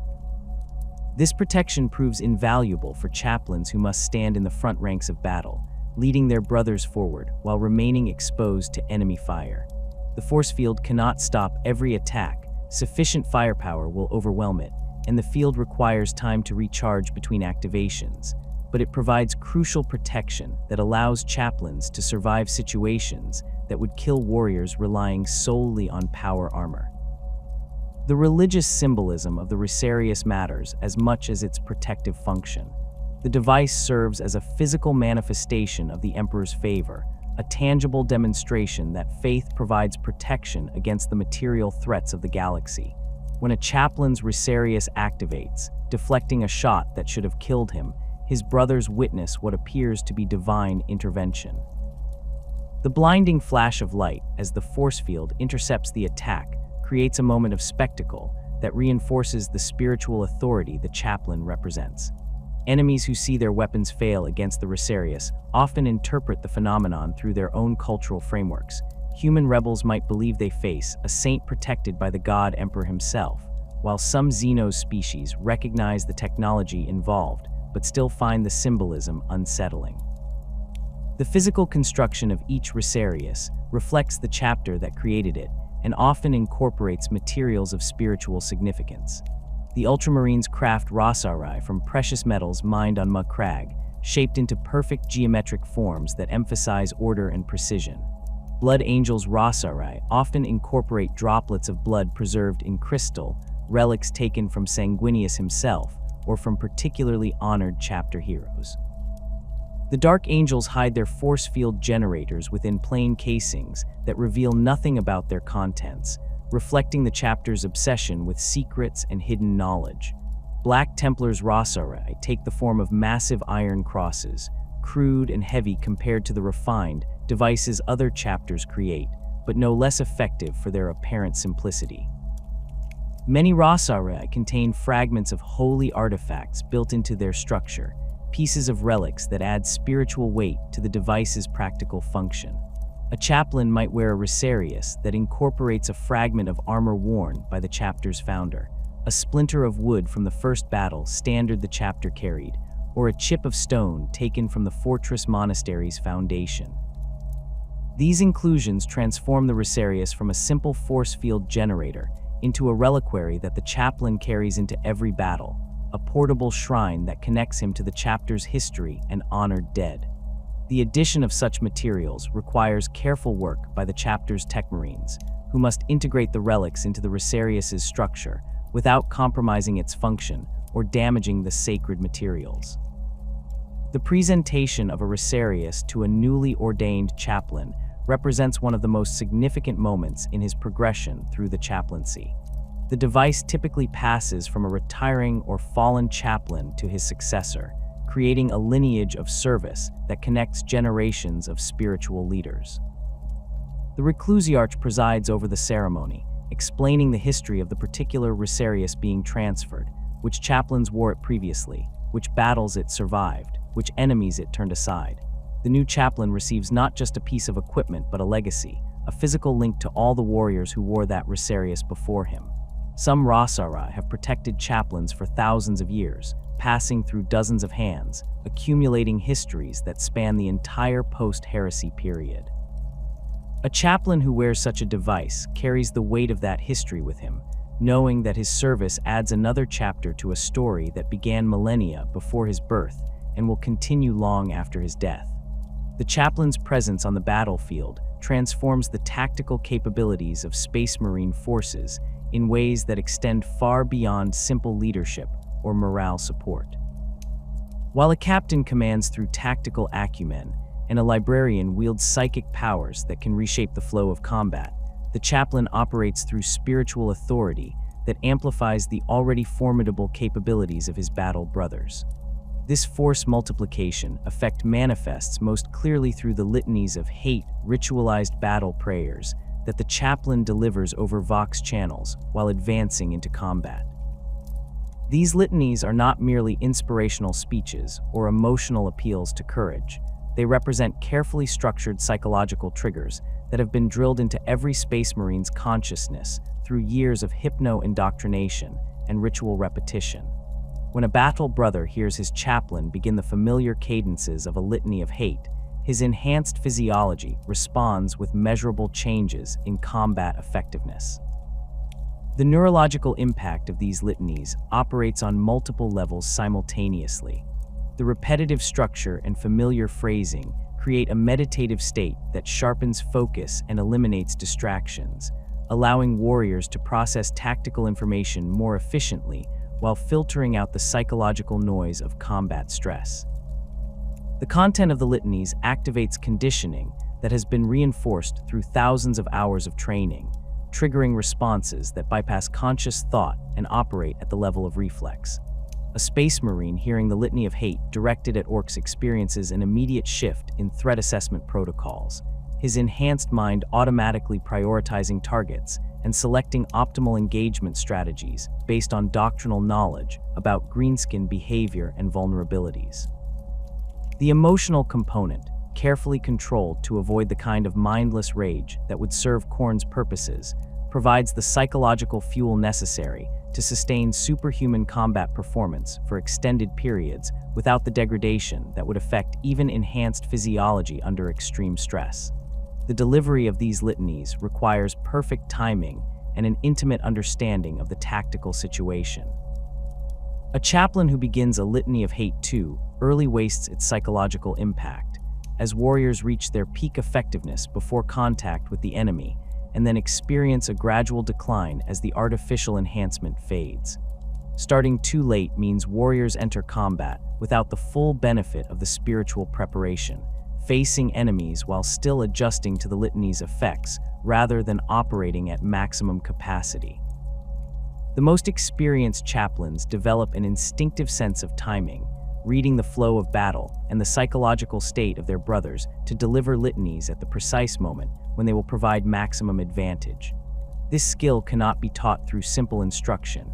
It emerges from decades of combat experience, from fighting alongside the same brothers through hundreds of engagements until the chaplain knows their rhythms as well as his own. The tactical deployment of chaplains reflects their role as force multipliers rather than simple combat assets. While a chaplain possesses the same enhanced physiology and combat training as any Space Marine, His value on the battlefield comes primarily from his ability to enhance the performance of surrounding warriors rather than from his personal kill count.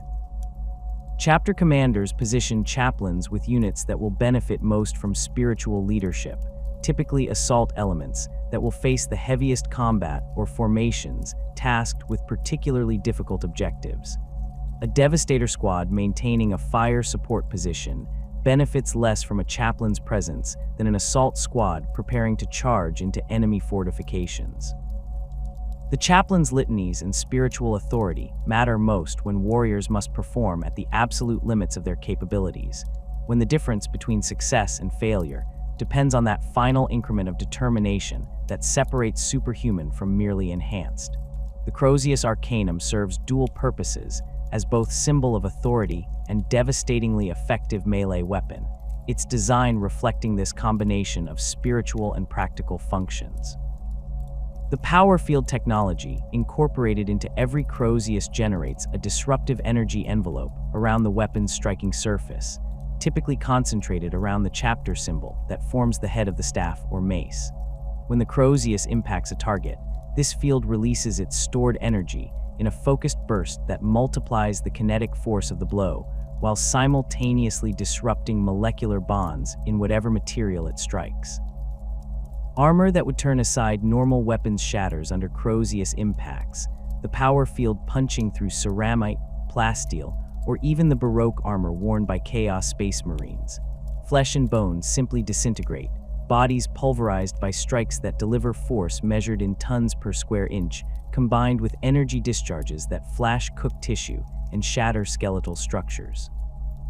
The master crafting that goes into many crozii elevates them beyond standard power weapons into artifacts of exceptional quality and lethality. Chapter artificers spend months or even years perfecting individual crozii, handcrafting each component to tolerances that exceed normal manufacturing standards. The power field generators receive particular attention, their components balanced and tuned to provide maximum energy output with minimal power consumption and heat generation.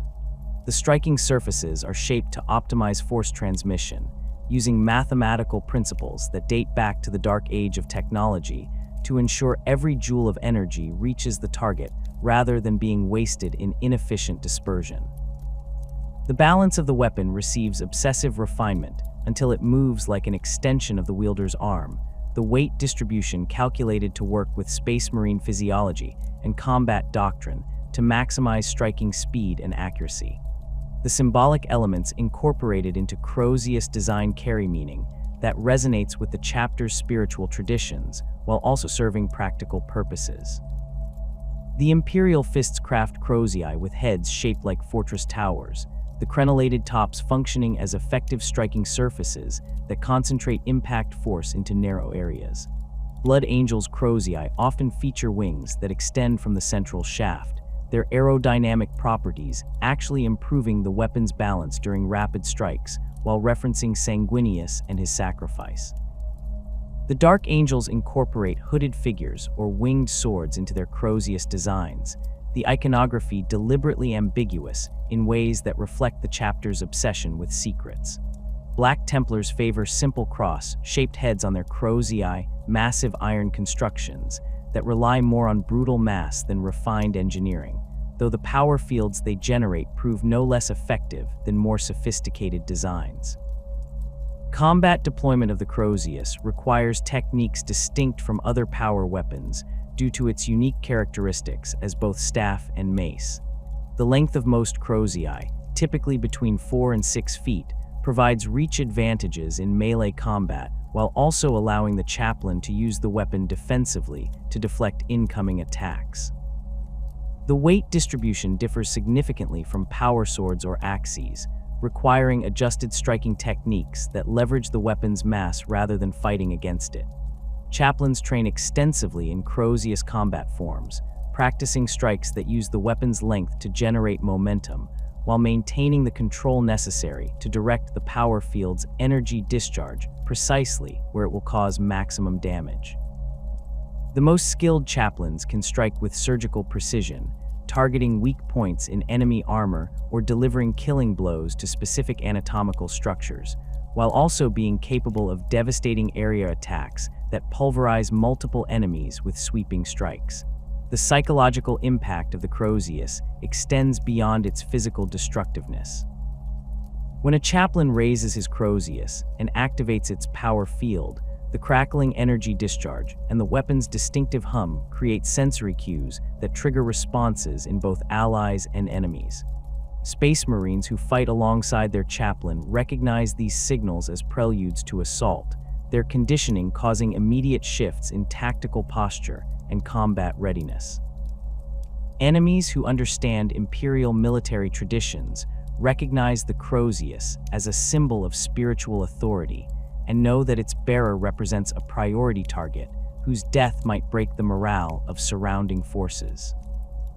The visual spectacle of a chaplain wielding an active crozius, the skull-faced giant in black armor, weapon crackling with barely contained energy, advancing through enemy fire with the Rosarius deflecting shots in bursts of blinding light, creates an image of unstoppable judgment that can break enemy formations before melee is even joined. The tactical role of chaplains in leading Death Company assaults represents one of their most visible and dangerous duties, particularly within the Blood Angels and their successor chapters. The Death Company consists of battle brothers who have succumbed to the Black Rage, the genetic curse that causes them to relive Sanguinius's final moments during the Siege of Terra. These warriors believe themselves to be the great angel fighting Horus aboard the Vengeful Spirit, their perception of reality completely overwritten by visions of that ancient battle. They fight with absolute fearlessness and savage fury, feeling no pain and accepting no retreat, but they also lack tactical flexibility and will charge toward any enemy they perceive as Horus or his servants, regardless of the broader tactical situation. The chaplain assigned to lead the Death Company, often called a chaplain of the lost, must channel this berserker fury toward useful objectives while preventing the afflicted brothers from throwing their lives away in meaningless charges. The chaplain accomplishes this through a combination of spiritual authority and tactical manipulation. The Death Company brothers, even in the grip of the Black Rage, retain their conditioning to respond to chaplain commands and liturgies. The chaplain uses specific prayers and battle cries that penetrate the visions consuming the afflicted warriors, directing their fury toward designated targets. A skilled chaplain can effectively aim the Death Company like a weapon, pointing them at enemy strongpoints or concentrations of elite troops, where their fearless assault and savage close combat abilities will cause maximum disruption.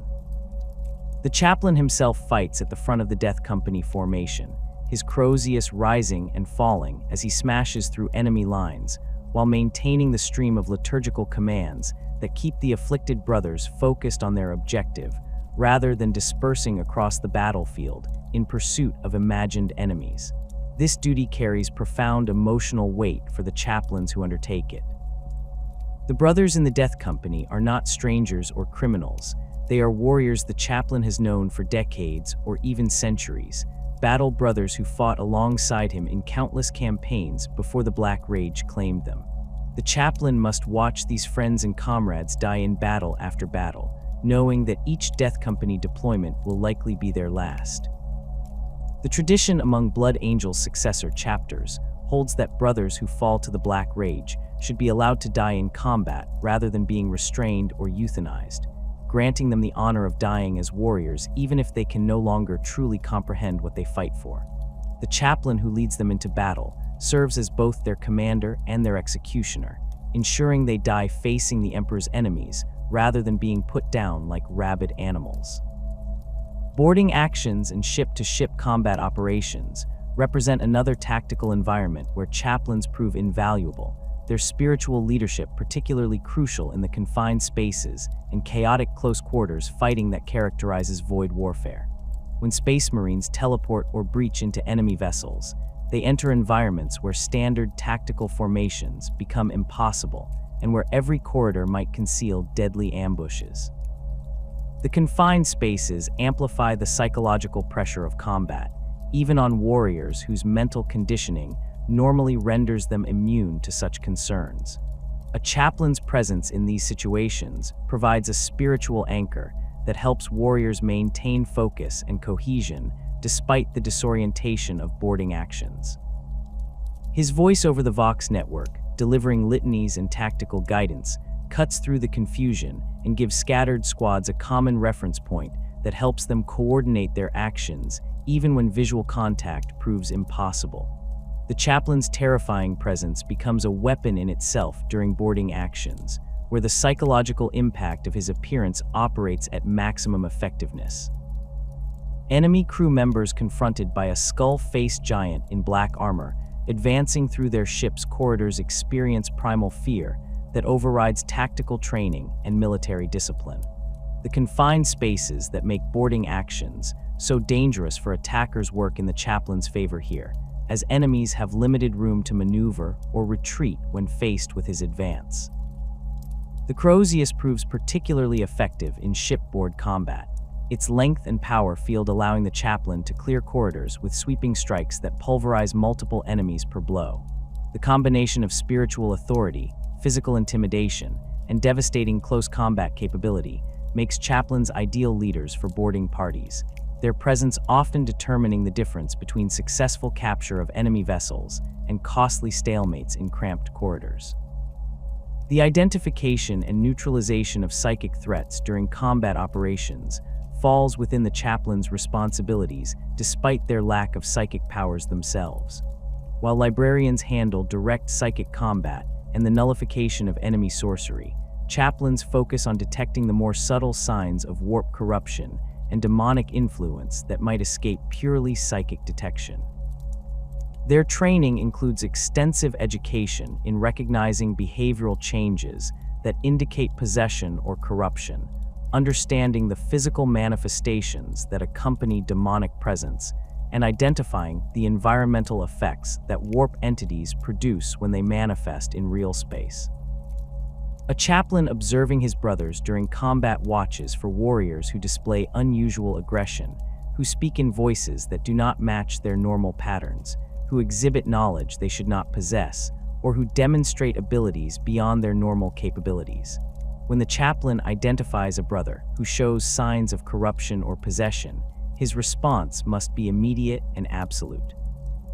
Hesitation allows the taint to spread, potentially compromising additional warriors or providing demonic entities with stronger anchors in real space. The chaplain's authority permits him to remove affected warriors from combat immediately, either through direct orders that the corrupted brother's conditioning forces him to obey, or, if necessary, through physical intervention. In cases where corruption has progressed beyond the point where the affected warrior can be saved, the chaplain must execute him on the spot, using his crozius to deliver the Emperor's mercy before the taint spreads further. These killings happen in full view of other battle brothers, serving as brutal demonstrations that no one stands above the Emperor's judgment, and that corruption will be met with immediate termination regardless of the affected warrior's rank or service record.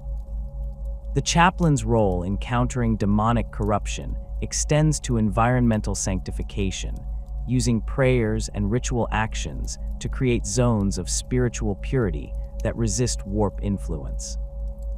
When Space Marines fight in areas heavily contaminated by chaos, such as worlds that have spent centuries under the control of traitor forces or locations where the barrier between real space and the warp has weakened, the chaplain performs continuous consecration rituals that help protect his brothers from ambient corruption. He anoints warriors with sanctified oils, speaks prayers that have proven effective against specific types of demonic entities, and uses his crozius to strike the ground or walls in ritual patterns that mark territory as reclaimed for the Emperor. These actions combine practical spiritual hygiene with psychological reinforcement, reminding warriors that they fight not just with bolters and blades, but with faith that can push back the darkness. The terror that chaplains inspire in human enemies of the Imperium, rebels, heretics, and cultists, operates through mechanisms both rational and primal. Rational fear comes from understanding what the chaplain represents, a warrior who has dedicated his existence to identifying and destroying those who betray the Emperor, who possesses the authority to judge and execute without trial, who views mercy as weakness and compromise as heresy. Cultists who have embraced chaos worship know that capture by a chaplain means interrogation followed by execution, with no possibility of redemption or escape. Rebels who fight for political or economic reasons rather than religious conviction recognize that the chaplain's presence indicates the Imperium has moved beyond negotiation or reconciliation to absolute suppression. The skull helm and black armor serve as visual confirmation of these fears, symbols that communicate the chaplain's role as judge and executioner without requiring words. The primal fear operates at deeper levels, tapping into human psychological responses to death imagery and predatory threat displays. The skull face triggers instinctive recognition of mortality, a reminder coded into human neurology through millions of years of evolution. When that skull face belongs to a 9-foot-tall armored giant advancing through gunfire, while chanting prayers in a voice amplified by Vox speakers, the psychological impact overwhelms conscious resistance. Witnesses describe a sense of inevitable doom, the feeling that death itself walks toward them wearing ceramite armor and carrying a weapon that crackles with barely contained power. This terror spreads through enemy formations faster than any tactical maneuver, as soldiers who break and run from the chaplain's advance carry their panic to those who have not yet seen him, creating cascading morale failures that collapse defensive positions without requiring the chaplain to personally engage every enemy. The zealous fury that chaplains bring to combat serves tactical purposes beyond simple aggression. Their absolute conviction in the righteousness of their cause and the certainty of the Emperor's favor creates a psychological framework that permits extreme violence without the moral hesitation that might slow other warriors. When a chaplain strikes down enemies with his crozius, he does not question whether those deaths serve a greater purpose or wonder if alternative approaches might have been possible. He knows with complete certainty that he enacts the Emperor's will, that every heretic or xenos he kills removes a threat to humanity's survival, that mercy shown to the Imperium's enemies constitutes betrayal of his sacred duty. This clarity of purpose translates into combat effectiveness that exceeds what pure physical capability would suggest, as the chaplain fights without the fractional delays that uncertainty introduces into decision-making processes. The battlefield deployment of chaplains during major campaigns follows patterns established through 10,000 years of warfare, with tactical doctrines that specify when and where their presence provides maximum advantage. Fleet-based chapters that spend their entire existence on crusade often assign chaplains to lead vanguard forces, their spiritual authority helping establish the chapter's presence on newly engaged worlds, while their combat capabilities ensure early victories that set favorable conditions for subsequent operations.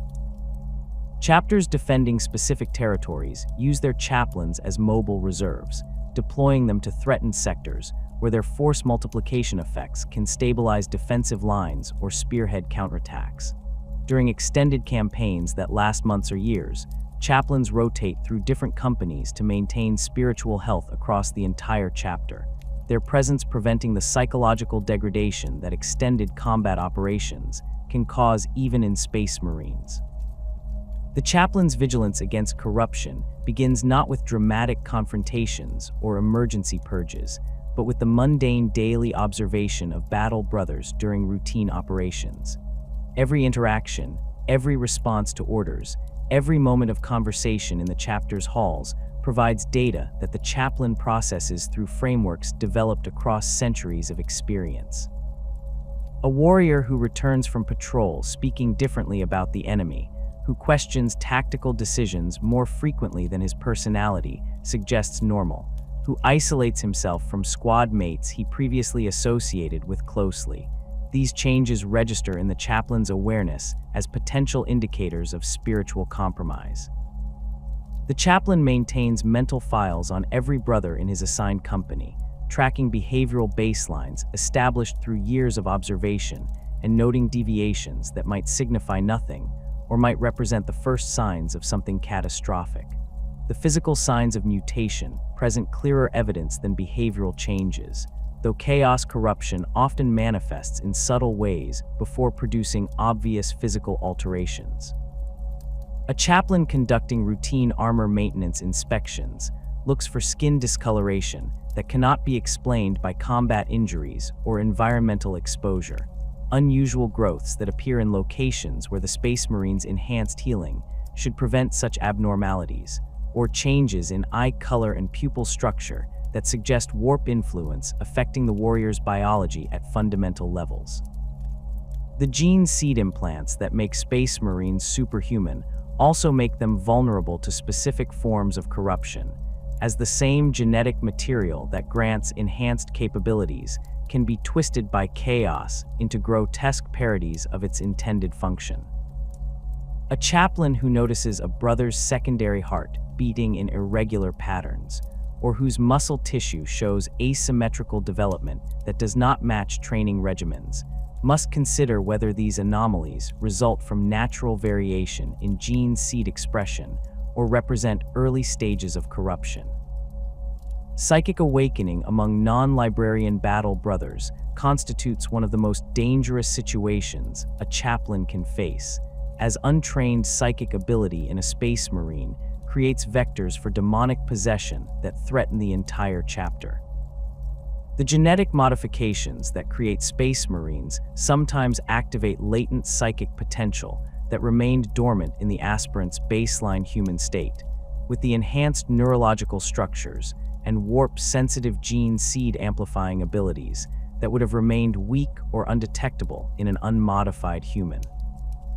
A brother who begins manifesting psychic phenomena objects moving in his presence without physical contact, other warriors hearing his thoughts, localized temperature changes when he experiences strong emotions, requires immediate isolation and evaluation. The chaplain who identifies such manifestations must balance multiple concerns simultaneously, protecting the affected warrior from demonic attention that psychic activity attracts, preventing panic among brothers who witness the phenomena, and determining whether the awakening represents controllable ability that the chapter's librarians might train or uncontrollable corruption that demands immediate termination. The protocols for investigating suspected heresy follow structures that vary between chapters, but share common elements derived from 10,000 years of experience fighting chaos corruption. The chaplain who suspects a brother of spiritual compromise cannot simply make accusations and demand immediate action. The gravity of such charges requires evidence and careful investigation that distinguishes between genuine corruption and false positives that might result from combat stress, grief over fallen comrades, or simple personality conflicts. The initial phase involves increased observation, with the chaplain arranging circumstances that allow him to monitor the suspect without alerting him to the scrutiny. A brother assigned to additional training rotations, given duties that require frequent reporting to the reclusiam, or selected for special missions that place him under direct chaplain supervision, might not realize these assignments constitute investigation rather than normal operational requirements. The chaplain conducting the investigation reviews the suspect's complete service record, looking for patterns that might have been missed during routine monitoring. A warrior who has fought against chaos forces more frequently than average faces higher exposure to corrupting influences, and the chaplain examines after action reports from those engagements for any indications of unusual behavior or unexplained incidents. The suspect's relationships with other battle brothers receive scrutiny, as corruption often spreads through social networks when corrupted warriors deliberately or unconsciously influence those around them. A chaplain might interview squad mates and veterans who have served alongside the suspect for decades, asking questions designed to reveal whether others have noticed changes in behavior or attitude that the suspect has managed to conceal during formal interactions with chapter leadership. Physical isolation of suspects happens when preliminary investigation produces sufficient evidence to justify removing the warrior from normal duties, but insufficient proof to warrant immediate execution. The chapter maintains secure facilities specifically designed for this purpose, cells that combine physical security with spiritual protections against warp influence. These isolation chambers incorporate blessed metals in their construction, wards inscribed by librarians that resist demonic manifestation, and monitoring systems that allow chaplains to observe suspects continuously without physical presence that might give corrupted warriors opportunities to attack their investigators. A brother confined to such isolation loses access to his armor and weapons, wears simple robes rather than the chapter's colors, and faces days or weeks of solitary confinement interrupted only by interrogation sessions and spiritual testing. The interrogation techniques that chaplains employ during heresy investigations combine psychological pressure with spiritual examination, methods designed to break through the mental defenses that Space Marine conditioning creates, while also detecting signs of warp taint that the suspect might consciously or unconsciously conceal. The chaplain begins with straightforward questions about the suspect's recent activities, his thoughts regarding the Emperor and the chapter, his understanding of his duties and oaths. These initial questions establish baselines for the suspect's responses, speech patterns, physiological reactions visible even through Space Marine emotional control, the specific language and phrasings he uses when discussing matters of faith and loyalty. As the interrogation progresses, the chaplain introduces questions designed to provoke responses that corrupted warriors cannot fully suppress, asking the suspect to recite specific prayers that chaos-touched individuals find physically painful to speak, presenting holy relics and observing whether the suspect shows aversion or discomfort, describing scenarios that would require the suspect to articulate positions on loyalty and duty that corrupted warriors struggle to maintain consistently. The spiritual testing that accompanies interrogation involves rituals that the chapter's chaplains and librarians have developed specifically for detecting chaos taint. A suspect might be required to handle objects that have been blessed with such intensity that they cause pain or injury to those touched by the warp, similar to how vampires in ancient Terran legends could not touch silver or crosses. The chaplain observes whether the suspect can recite entire liturgies without hesitation or stumbling over specific phrases that chaos corruption makes difficult to voice. Some chapters employ more extreme measures. The Imperial Fist subject suspects to pain tolerance tests that exceed even Space Marine norms, reasoning that corrupted warriors often display either increased pain resistance from demonic influence or decreased tolerance as corruption degrades their enhanced physiology. The Exorcists, a chapter created specifically to resist demonic possession, use techniques that involve controlled exposure to minor warp entities under carefully supervised conditions, watching whether suspects show unusual reactions that might indicate previous contact with chaos. Coordination with chapter librarians becomes essential when investigation reveals evidence of psychic taint, or when the suspect displays abilities that suggest warp corruption rather than simple heresy or moral failing. The librarian brings capabilities that chaplains lack, psychic senses that can detect warp signatures invisible to normal perception, the ability to probe the suspect's mind directly for evidence of possession or corruption, and knowledge of specific demonic entities and their characteristic manifestations. The chaplain and librarian work together during these investigations, with the chaplain maintaining spiritual authority while the librarian provides technical expertise about psychic phenomena. This partnership requires careful management as the two offices approach corruption from different philosophical frameworks. The chaplain views corruption primarily through spiritual and moral lenses, seeing it as failure of faith or weakness of character that allowed chaos to gain purchase. The librarian understands corruption in more technical terms, as psychic contamination that follows predictable patterns and can be analyzed through frameworks that treat the warp as a natural phenomenon rather than purely supernatural threat. The terrible responsibility of executing corrupted battle brothers weighs on every chaplain who must carry out such sentences, regardless of how many times he has performed this duty or how firmly he believes in its necessity. The brother who kneels before the chaplain's crozius might be a warrior the chaplain trained as a neophyte, fought beside for decades, counseled through spiritual crises, and considered a friend within the constraints that Space Marine culture places on such relationships. The execution itself follows ritual forms that grant the condemned warrior whatever dignity remains possible in such circumstances. The chaplain speaks prayers that commend the brother's gene seed to the Emperor's service, even as his soul faces damnation, acknowledging that the genetic legacy can be purified even when the individual cannot. The crozius falls in a single strike that destroys the brain instantly, granting death without prolonged suffering.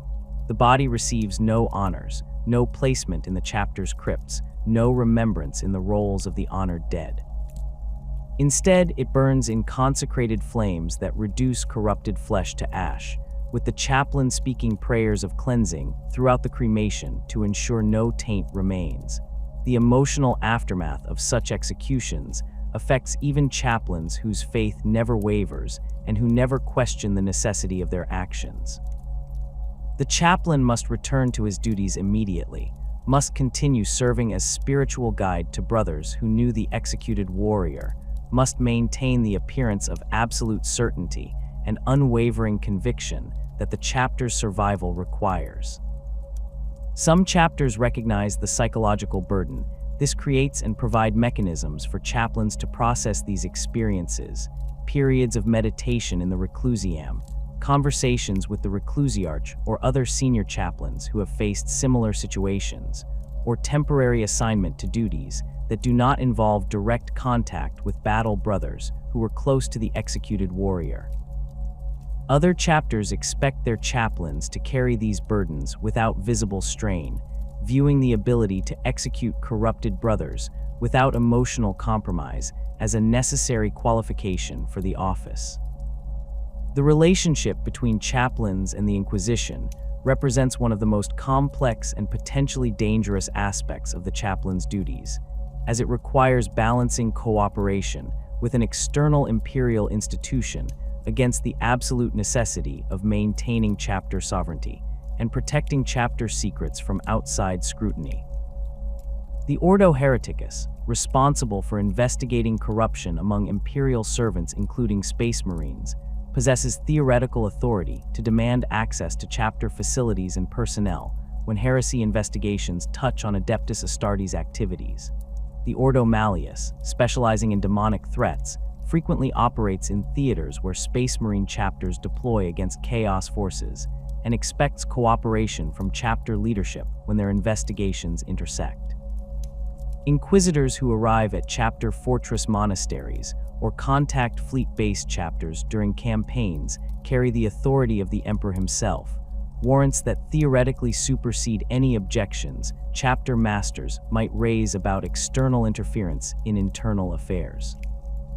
The practical reality of inquisitorial relations depends heavily on the specific inquisitor involved, the chapter's reputation and political connections, and the circumstances that brought the Inquisition into contact with chapter operations.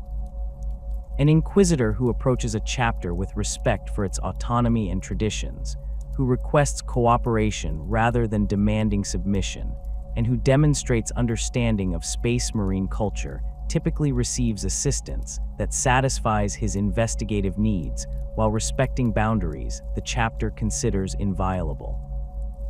The chaplain serves as the primary point of contact in such situations, his authority over spiritual matters making him the appropriate representative when inquisitors investigate potential corruption. The chaplain can provide information about the chapter's anti-corruption protocols, demonstrate the thoroughness of internal monitoring systems, and offer evidence that the chapter maintains vigilance against heresy without requiring external oversight. Inquisitors who approach chapters with suspicion or who demand access that would compromise chapter secrets face resistance that can escalate into serious conflicts despite the theoretical supremacy of inquisitorial authority. The Dark Angels and their successors maintain this resistance as absolute policy, with chaplains authorized to provide minimal cooperation, while the inner circle ensures that no inquisitor gains access to information about the fallen or the circumstances of the First Legion's divided loyalty during the heresy. Other chapters resist inquisitorial intrusion based on specific circumstances. A chapter that has fought chaos for 10,000 years without succumbing to corruption sees no reason to submit to investigation by an inquisitor whose entire organization has existed for a fraction of that time. The chaplain who must negotiate with an aggressive or suspicious inquisitor walks dangerous ground, as outright refusal to cooperate can result in the inquisitor declaring the entire chapter suspect and calling for external intervention, while excessive cooperation might expose chapter secrets or set precedents that compromise future autonomy. The Space Wolves' conflict with the Inquisition following the First War for Armageddon demonstrates the extreme outcomes that can result when chapters refuse inquisitorial demands that threaten their sovereignty. When Inquisitor Lord Gesme Cisneros ordered the extermination of Imperial Guard regiments and civilian populations that had fought alongside the Space Wolves against demonic invasion, citing the necessity of eliminating witnesses to demonic manifestation, the Space Wolves refused to participate in the massacres and ultimately defended survivors against inquisitorial forces. The conflict escalated to the point where other Space Marine chapters deployed to prevent full-scale war between the Space Wolves and the Inquisition, with only intervention by other Imperial institutions preventing catastrophic bloodshed. The incident established precedents that chaplains reference when dealing with inquisitors who overreach their practical authority. The Inquisition possesses theoretical power to investigate and judge Space Marines, but chapters possess the practical military capability to resist that authority when they deem it necessary for their survival or the preservation of their secrets. The protocols for joint operations between chaplains and inquisitors during campaigns against chaos forces work more smoothly than institutional investigations, as both parties share immediate tactical objectives that override jurisdictional disputes. A chaplain fighting alongside an inquisitor of the Ordo Malleus against demonic incursion benefits from the inquisitor's specialized knowledge of specific demon types and their vulnerabilities, while the inquisitor gains access to Space Marine combat capabilities and the chaplain's expertise in maintaining his brother's spiritual integrity under extreme warp exposure. These temporary alliances function through mutual respect and shared purpose rather than formal command structures, with the chaplain maintaining authority over Space Marine forces while deferring to the Inquisitor's expertise on matters specifically related to demonic entities and warp phenomena. The documentation that chaplains maintain regarding corruption investigations and executions serves multiple purposes while also creating potential vulnerabilities if such records fall into external hands. Complete records allow the chapter to identify patterns in how corruption manifests, which enemies or theaters of operation present highest risk, and which preventive measures prove most effective at maintaining spiritual health. These records also provide evidence of the chapter's diligence in combating heresy, documentation that can be selectively shared with inquisitors or other imperial authorities to demonstrate that the chapter polices itself effectively without requiring external oversight. The vulnerability comes from the detailed nature of these records, documentation of how corruption spreads, which brothers proved susceptible, and what methods the chapter uses to detect and eliminate taint could be weaponized against the chapter by enemies, or used by overzealous inquisitors to justify invasive investigations based on historical incidents that the chapter has already addressed through internal discipline. The balance between transparency and secrecy that chaplains must maintain when dealing with external authorities represents one of the most challenging aspects of their duties, requiring political sophistication that many Space Marines lack and that some chapters actively discourage as incompatible with warrior culture. The chaplain must judge how much information to provide, which questions to answer directly and which to deflect, and when cooperation serves the chapter's interests versus when resistance becomes necessary despite potential consequences. A chaplain who provides too much information might compromise chapter security or establish precedents that future inquisitors will exploit. A chaplain who refuses all cooperation risks marking the chapter as suspect and potentially triggering investigations that prove more intrusive than the initial inquiry would have been. The most skilled chaplains navigate these situations by providing information that satisfies immediate concerns while maintaining boundaries around truly sensitive matters, using their authority and reputation to convince external parties that the chapter's internal processes function effectively without requiring detailed external verification. The Blood Angels and their successor chapters maintain chaplains whose duties extend far beyond the standard spiritual guidance expected of the reclusiam. These warriors serve as wardens against genetic curses that have plagued the sons of Sanguinius since the great angel's death aboard the Vengeful Spirit during the Siege of Terra. The red thirst manifests as an overwhelming desire to consume the blood of enemies, a vampiric hunger that can reduce even veteran warriors to frenzied berserkers if left unchecked. The Black Rage proves even more catastrophic, a psychic echo of Sanguinius's final moments that overwrites a battle brother's consciousness with visions of fighting Horus in those last desperate seconds before the Primarch's death. Blood Angels chaplains spend their entire service managing these twin afflictions, walking the knife's edge between allowing their brothers to harness the fury these curses provide, while preventing complete descent into madness. The selection of Blood Angels chaplains emphasizes psychological resilience and intimate knowledge of the chapter's genetic flaws more than raw faith or combat prowess. A candidate for the chaplaincy must demonstrate not just resistance to the red thirst and black rage in his own service, but also the ability to recognize the early signs of these conditions in others. The training process involves extensive study of the chapter's medical records spanning 10,000 years, learning to identify the behavioral patterns that precede full manifestation of either curse. A chaplain initiate spends years working alongside sanguinary priests, the specialized apothecaries who monitor the chapter's genetic health, learning to distinguish between the normal aggressive impulses that all Space Marines experience and the specific hunger that characterizes the red thirst's emergence. He studies recordings of brothers who have fallen to the Black Rage, memorizing the phrases they speak and the visions they describe, building a mental catalog of symptoms that will allow him to identify afflicted warriors quickly during the chaos of battle. The daily rituals that Blood Angels chaplains conduct serve purposes that other chapters would find unusual or unnecessary. Every morning, the chaplains lead meditation sessions designed to help battle brothers maintain mental discipline against the red thirst's constant pressure.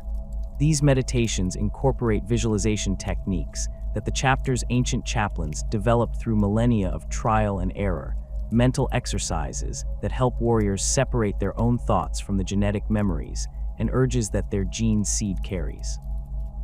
The chaplains walk through the chapter's halls during these sessions, observing each brother's posture and breathing patterns, watching for signs that a warrior struggles more than usual to maintain control.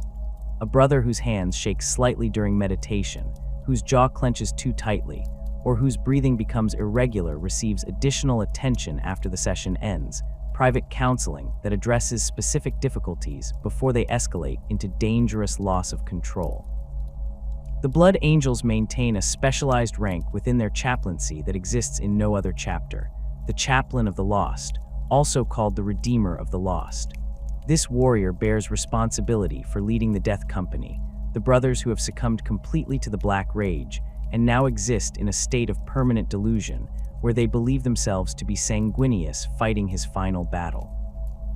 The Chaplain of the Lost wears black armor like all chaplains, but his helm and shoulder guards incorporate red elements that mark his unique position. The red represents the blood that Sanguinius shed, the sacrifice that created the psychic wound all Blood Angels carry in their gene seed.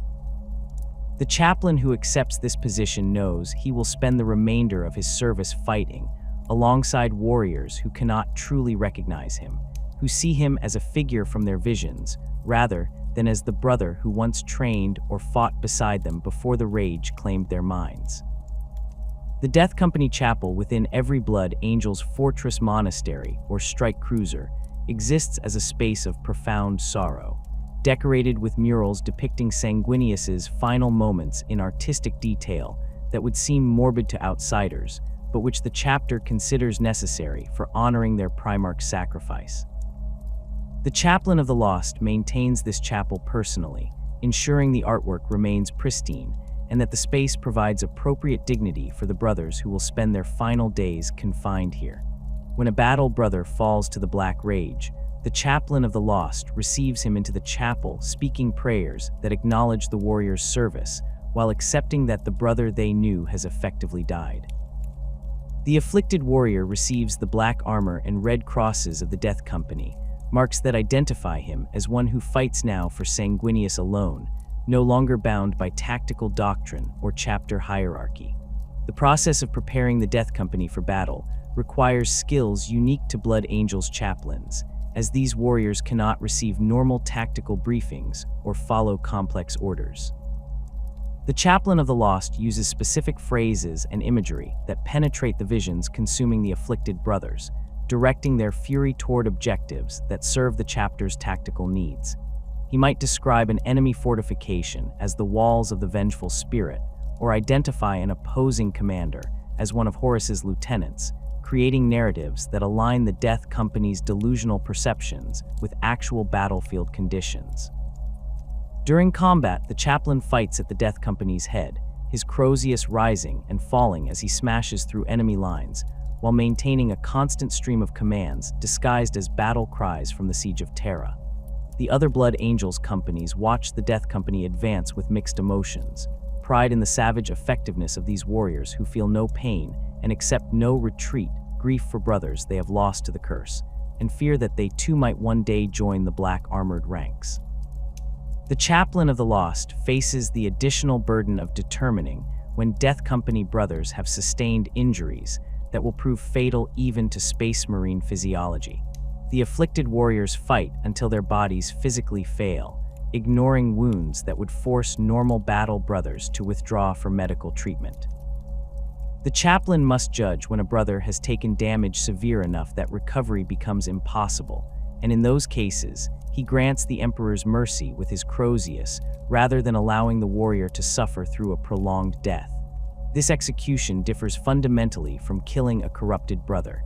The Death Company warrior has committed no crime and shows no taint of chaos. He dies because the genetic curse that all Blood Angels carry has manifested in its most extreme form, and the chapter's tradition holds that such warriors deserve death in battle rather than slow deterioration in a medical bay. The chaplain who delivers this mercy speaks prayers that honor the fallen brother's service and his final sacrifice, ensuring that even in the grip of madness, the warrior dies knowing he served the Emperor and Sanguinius to his last breath.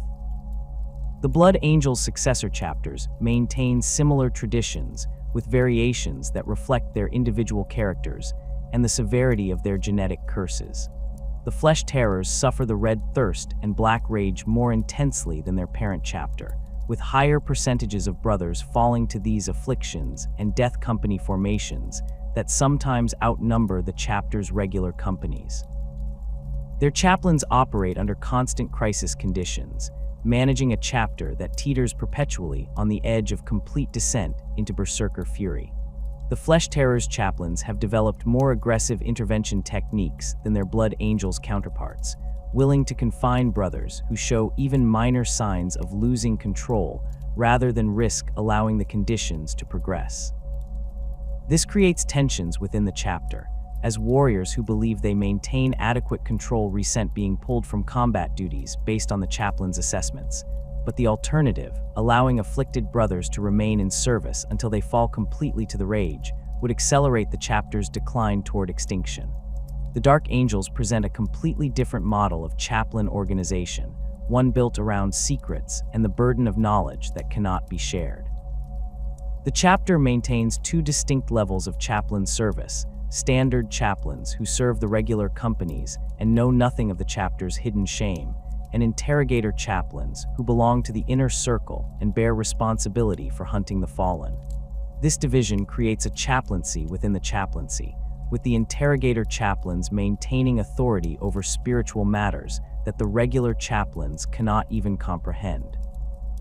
A brother serving as a standard Dark Angels chaplain might spend decades in that role, counseling his brothers and maintaining the chapter's spiritual health, never realizing that senior members of his own order conceal truths that would shatter his understanding of the chapter's history and purpose. The elevation to interrogator chaplain status happens only after exhaustive testing that evaluates not just a chaplain's faith and competence, but his psychological capacity to bear secrets that he can never share with the majority of his brothers. The reclusiarch and other senior members of the inner circle observe candidates for years, watching how they handle classified information, how they respond to situations where they must maintain deception for the greater good, and whether they possess the mental fortitude to live with knowledge of the First Legion's divided loyalty during the heresy. When the inner circle determines that a chaplain meets these criteria, they bring him into the circle through a ritual that reveals the truth about Lion L. Johnson's absence, the existence of the fallen, and the fact that Dark Angels who turned traitor during the heresy still survive in the 41st millennium. The psychological impact of this revelation breaks some candidates despite all the preparation and testing that preceded it, forcing the inner circle to mind-wipe these failed initiates and return them to service with false memories that explain their temporary absence from duty. The interrogator chaplains who survive the revelation and accept their new responsibilities become the Dark Angel's primary weapon against the fallen, specialists in extracting confessions and intelligence from captured traitors. The title Interrogator Chaplain describes their function precisely. They interrogate captured fallen, using techniques that combine physical torture with psychological manipulation and spiritual pressure to break the prisoner's resistance. These interrogations can last months or even years, with the interrogator chaplain working methodically to extract every piece of information the fallen possesses about other traitors' locations, about their activities since the heresy, and about any plots or schemes they have pursued during their 10,000 years of hiding. The ultimate goal extends beyond simple intelligence gathering. The interrogator chaplain seeks to make the fallen repent, to force them to acknowledge their betrayal and beg the Emperor's forgiveness before they die. The torture chambers where these interrogations occur exist in the deepest levels of the rock, the Dark Angel's fortress monastery, built from a fragment of destroyed Caliban. These facilities incorporate technology and techniques that date back to the Age of Strife, methods of inflicting pain and psychological pressure that the Dark Angels have preserved and refined across 10 millennia. The interrogator chaplain uses these tools with clinical precision, applying exactly the amount of suffering necessary to break the prisoner's resistance without killing him or driving him insane before the interrogation yields useful intelligence. The work requires a particular mindset that few warriors possess. The interrogator chaplain must be capable of inflicting horrific suffering on brothers who share his gene seed, who were once loyal sons of the Lion, while maintaining enough detachment to function as an interrogator rather than simply as an executioner acting from rage or disgust. The fallen who break under interrogation and genuinely repent receive the Emperor's mercy, execution delivered quickly by the interrogator chaplain's crozius after the prisoner has confessed everything he knows. The Dark Angels consider this a victory, proof that even traitors who have spent 10,000 years in the service of chaos can be brought back to the Emperor's light in their final moments. The fallen who refuse to repent, who maintain their defiance or their loyalty to chaos despite everything the interrogator chaplain does to them, face different fates. Some die under torture when their bodies finally fail despite Space Marine durability. Others are kept alive indefinitely, their suffering continuing as punishment and as ongoing sources of intelligence if they eventually break. The interrogator chaplain maintains detailed records of every interrogation, documenting techniques used, information extracted, and the prisoner's psychological state throughout the process. These records remain sealed within the Inner Circle's archives, accessible only to other interrogator chaplains and the chapter's senior leadership. The the burden of this work affects interrogator chaplains in ways that the Dark Angels rarely acknowledge openly. These warriors must reconcile their role as spiritual leaders with the fact that they spend significant portions of their service torturing prisoners in dungeons hidden from the rest of the chapter. They must maintain the appearance of normal chaplain duties when serving alongside companies that know nothing of the fallen, conducting the same rituals, and providing the same spiritual guidance as any other chaplain, while carrying knowledge that separates them fundamentally from the brothers they counsel. The psychological compartmentalization this requires creates a form of internal division where the interrogator chaplain maintains multiple identities: the public face he shows to uninitiated brothers, the hunter of the fallen he becomes when the inner circle deploys him on missions to capture traitors, and the torturer he transforms into within the rock's deepest dungeons. The Space Wolves reject the standard chaplain model entirely, maintaining instead the wolf priests who combine spiritual leadership with the medical duties that other chapters assign to apothecaries. This merger of roles reflects the Space Wolves' pragmatic approach to chapter organization and their resistance to structures imposed by the Codex Astartes. A wolf priest serves simultaneously as the keeper of his great company's traditions and as the warrior responsible for maintaining the genetic health of his brothers, extracting gene seed from the fallen, and overseeing the implantation of Canny's helix into new aspirants. The dual nature of the position requires training that encompasses both the spiritual education that chaplains receive and the medical expertise that apothecaries must master, creating specialists whose knowledge spans disciplines that other chapters keep separate. The wolf priests maintain Fenrisian traditions that predate the Space Wolves' integration into the Imperium shamanistic practices that the chapter has preserved despite 10,000 years of service to the Emperor. These traditions incorporate elements that would seem heretical if practiced by other chapters. The wolf priests consult runes to determine auspicious times for major undertakings. They perform rituals that invoke Fenrisian nature spirits alongside prayers to the Emperor, and they maintain beliefs about death and the afterlife that diverge significantly from standard imperial doctrine. The Space Wolves consider the Emperor the Allfather, a term that acknowledges his supreme authority while fitting him into Fenrisian cultural frameworks that emphasize ancestor worship and the importance of lineage. The wolf priests teach that fallen warriors join the Emperor's hall, fighting at his side in a never-ending battle that mirrors the Fenrisian concept of eternal struggle against the darkness. The selection of wolf priest candidates begins differently than chaplain selection in Codex-compliant chapters. The Space Wolves look for warriors who demonstrate affinity for both the spiritual and physical aspects of the role, brothers who show interest in the chapter's history and traditions, while also possessing the steady hands and careful nature necessary for medical work. A wolf priest candidate trains under an existing wolf priest for decades, learning the medical procedures required to extract and implant gene seed, while simultaneously studying the sagas and traditions that he will eventually teach to younger warriors. The training includes extensive education in recognizing the signs of the curse of the Wolfen, the genetic instability in Space Wolves' gene seed that can cause brothers to regress into bestial states. The wolf priest must be able to identify brothers who show early signs of this degeneration and determine whether they can be stabilized or whether they must be sent to join the Wolfen packs that operate on the fringes of Space Wolves society.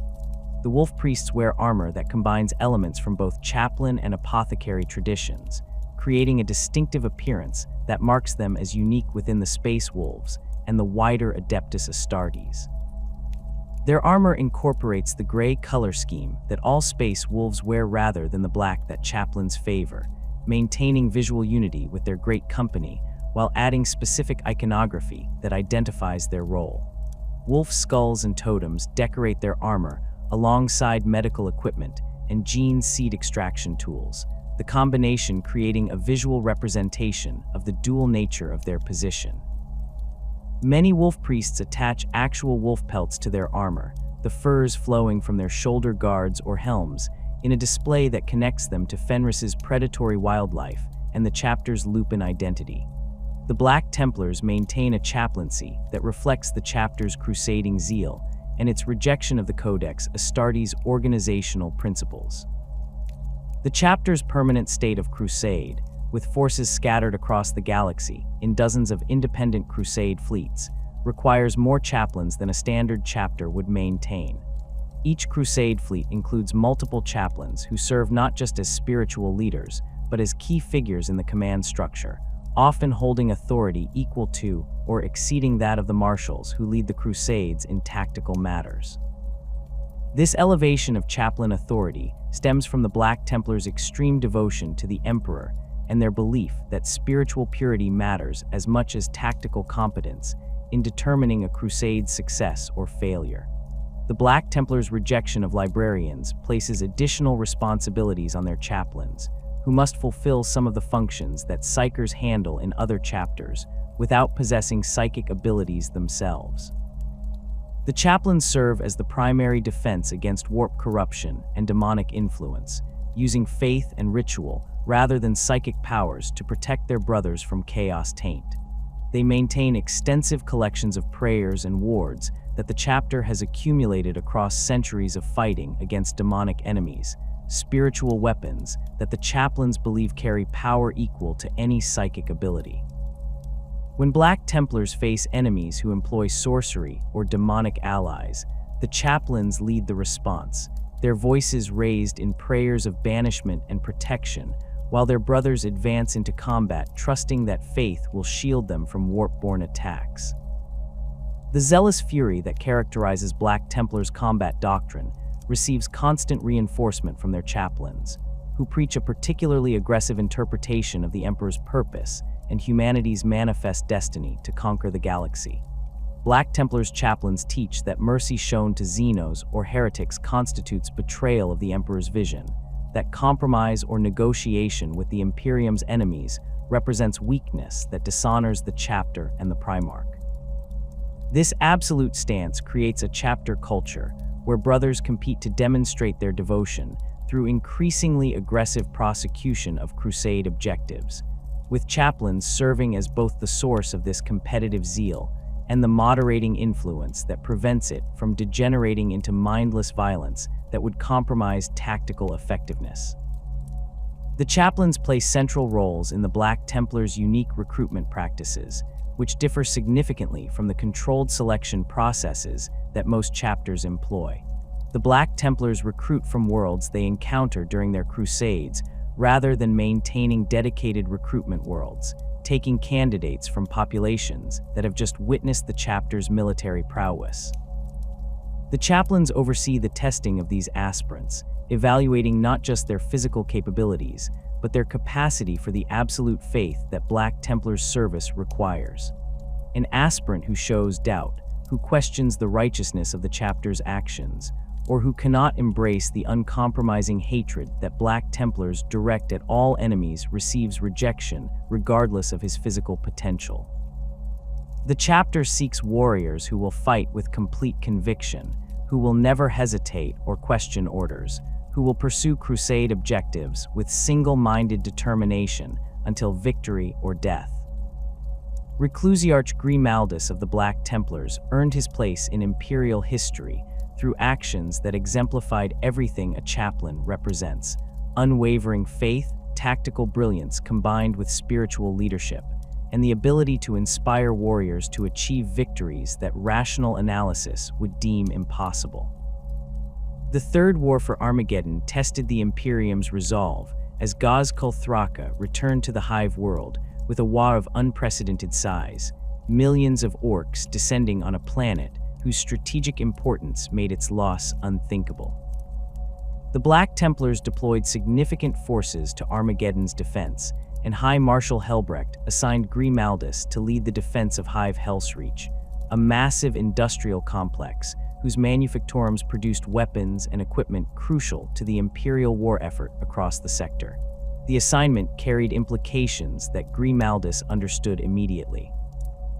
Helbrecht had effectively exiled him from the chapter's primary operations, sending him to defend a single hive, while the High Marshal led the main Black Templars forces in more prestigious campaigns. The reasons for this exile stemmed from Grimaldus's previous actions and his tendency to question tactical decisions when he believed spiritual considerations demanded different approaches. A chaplain who challenges his chapter master's authority, even from positions of genuine faith rather than personal ambition, creates tensions that command structures struggle to accommodate. Hellsreach represented both punishment and test. If Grimaldus could hold the hive against impossible odds, he would prove his worth despite his difficult relationship with the High Marshal. If he failed, the Black Templars would lose a troublesome chaplain, along with a strategically important but ultimately replaceable industrial center. Grimaldus arrived at Hellsreach with a small force, barely 100 Black Templars augmented by Imperial Guard regiments, Titan Legion elements, and whatever PDF forces the Hive's governors could muster. The orcs came in numbers that made mockery of these defenders, a green tide that crashed against Hellsreach's walls with the inevitability of a natural disaster. The chaplain organized the defense with meticulous attention to both tactical necessities and the symbolic importance of specific positions. He understood that defending Hellsreach required more than simply holding ground. The city's defenders needed to believe victory remained possible even as orcs overran outer districts and pushed deeper into the hive with each passing day. Grimaldus made himself visible throughout the fighting, his black armor and skull helm appearing wherever the defense seemed most desperate, his crozius smashing through orcs, while his voice boomed litanies that reminded Imperial defenders why they fought. The defense of Hellsreach lasted months, a grinding attritional nightmare, where the Imperium traded kilometers of Hive City for orc bodies at exchange rates that would have bankrupted any other defensive effort. Grimaldus coordinated between disparate Imperial forces that normally struggled to work together, using his authority as a Space Marine chaplain to override jurisdictional disputes and command structure complications that would have paralyzed a purely Guard or PDF defense. He forged working relationships with Titan Princeps, officers who commanded god machines and typically viewed themselves as beyond the authority of any ground forces commander.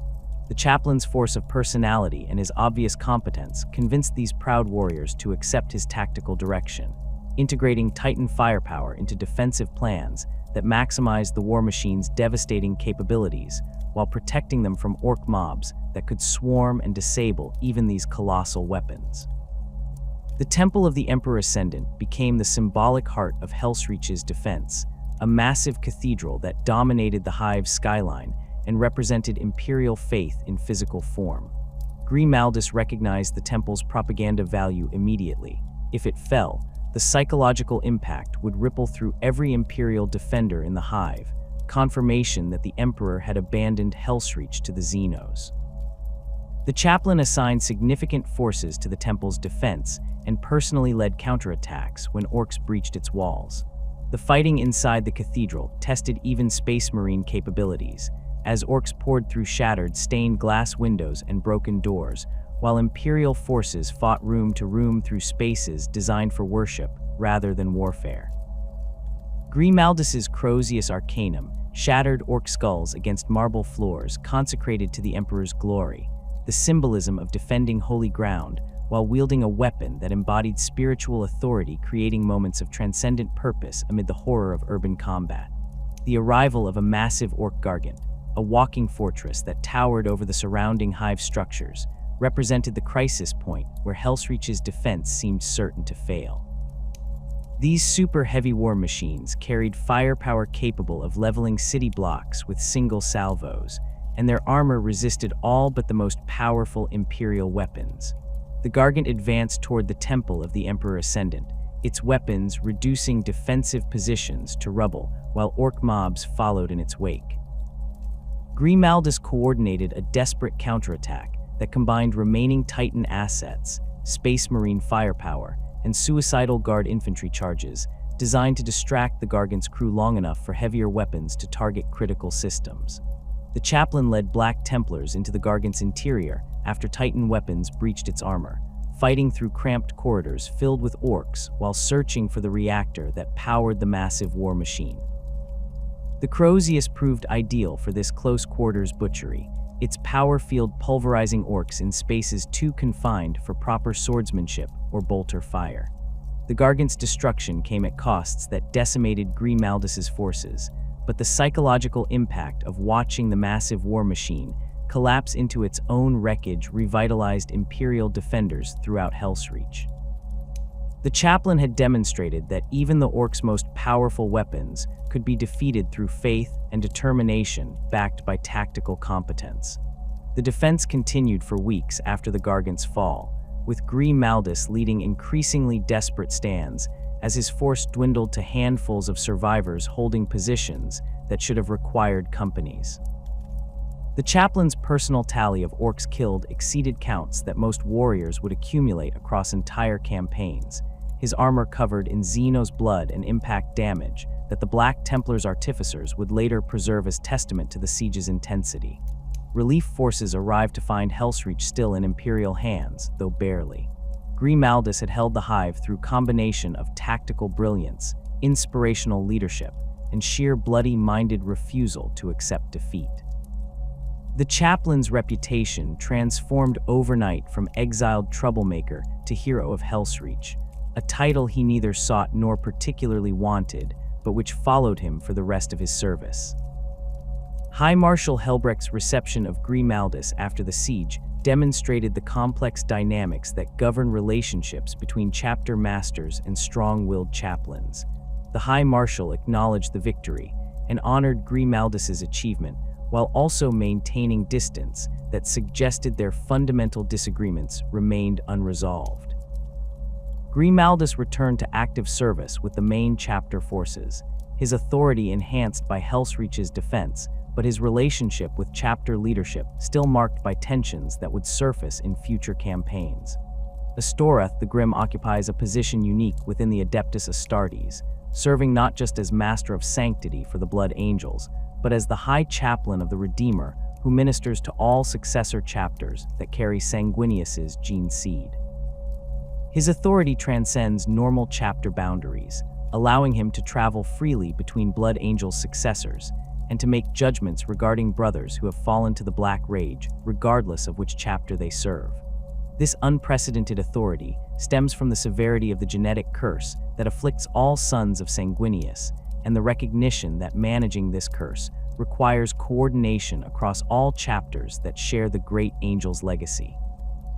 The Flesh Terrors, the Angels in Carmine, the Angels Vermilion, and dozens of other successors accept Astoreth's authority in matters relating to the Black Rage, understanding that the High Chaplain's expertise and his access to knowledge accumulated across multiple chapters provides resources that no single chapter could match.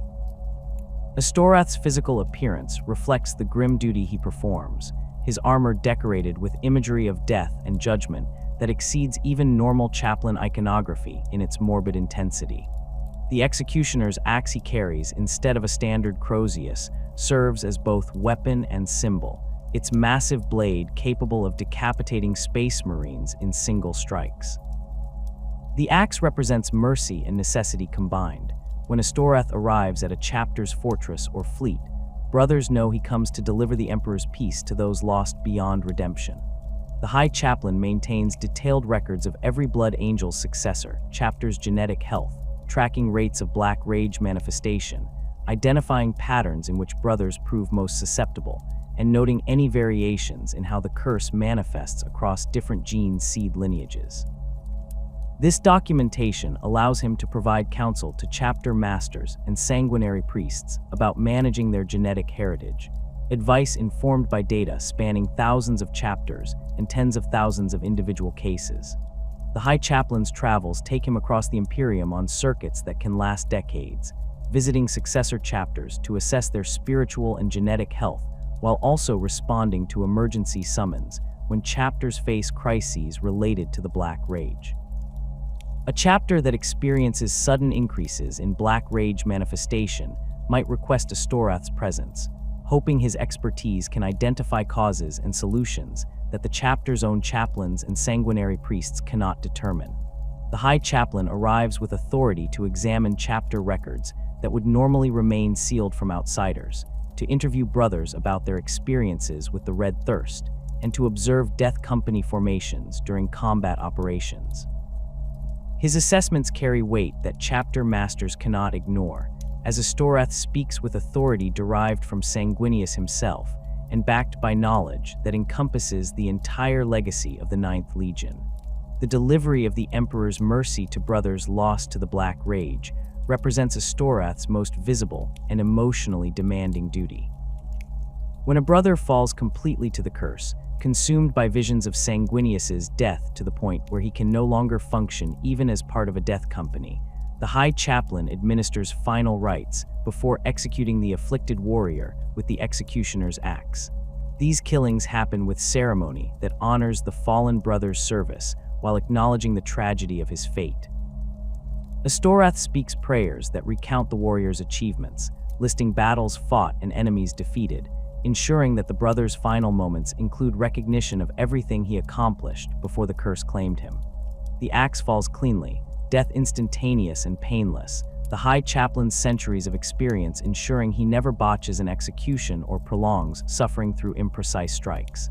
The psychological burden of this duty affects even a warrior of Astoreth's faith and determination.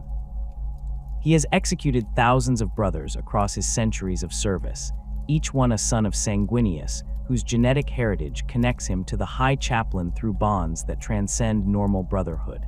The weight of these deaths accumulates despite Astoreth's certainty that he performs necessary mercy, that allowing afflicted brothers to deteriorate further would constitute greater cruelty than clean execution.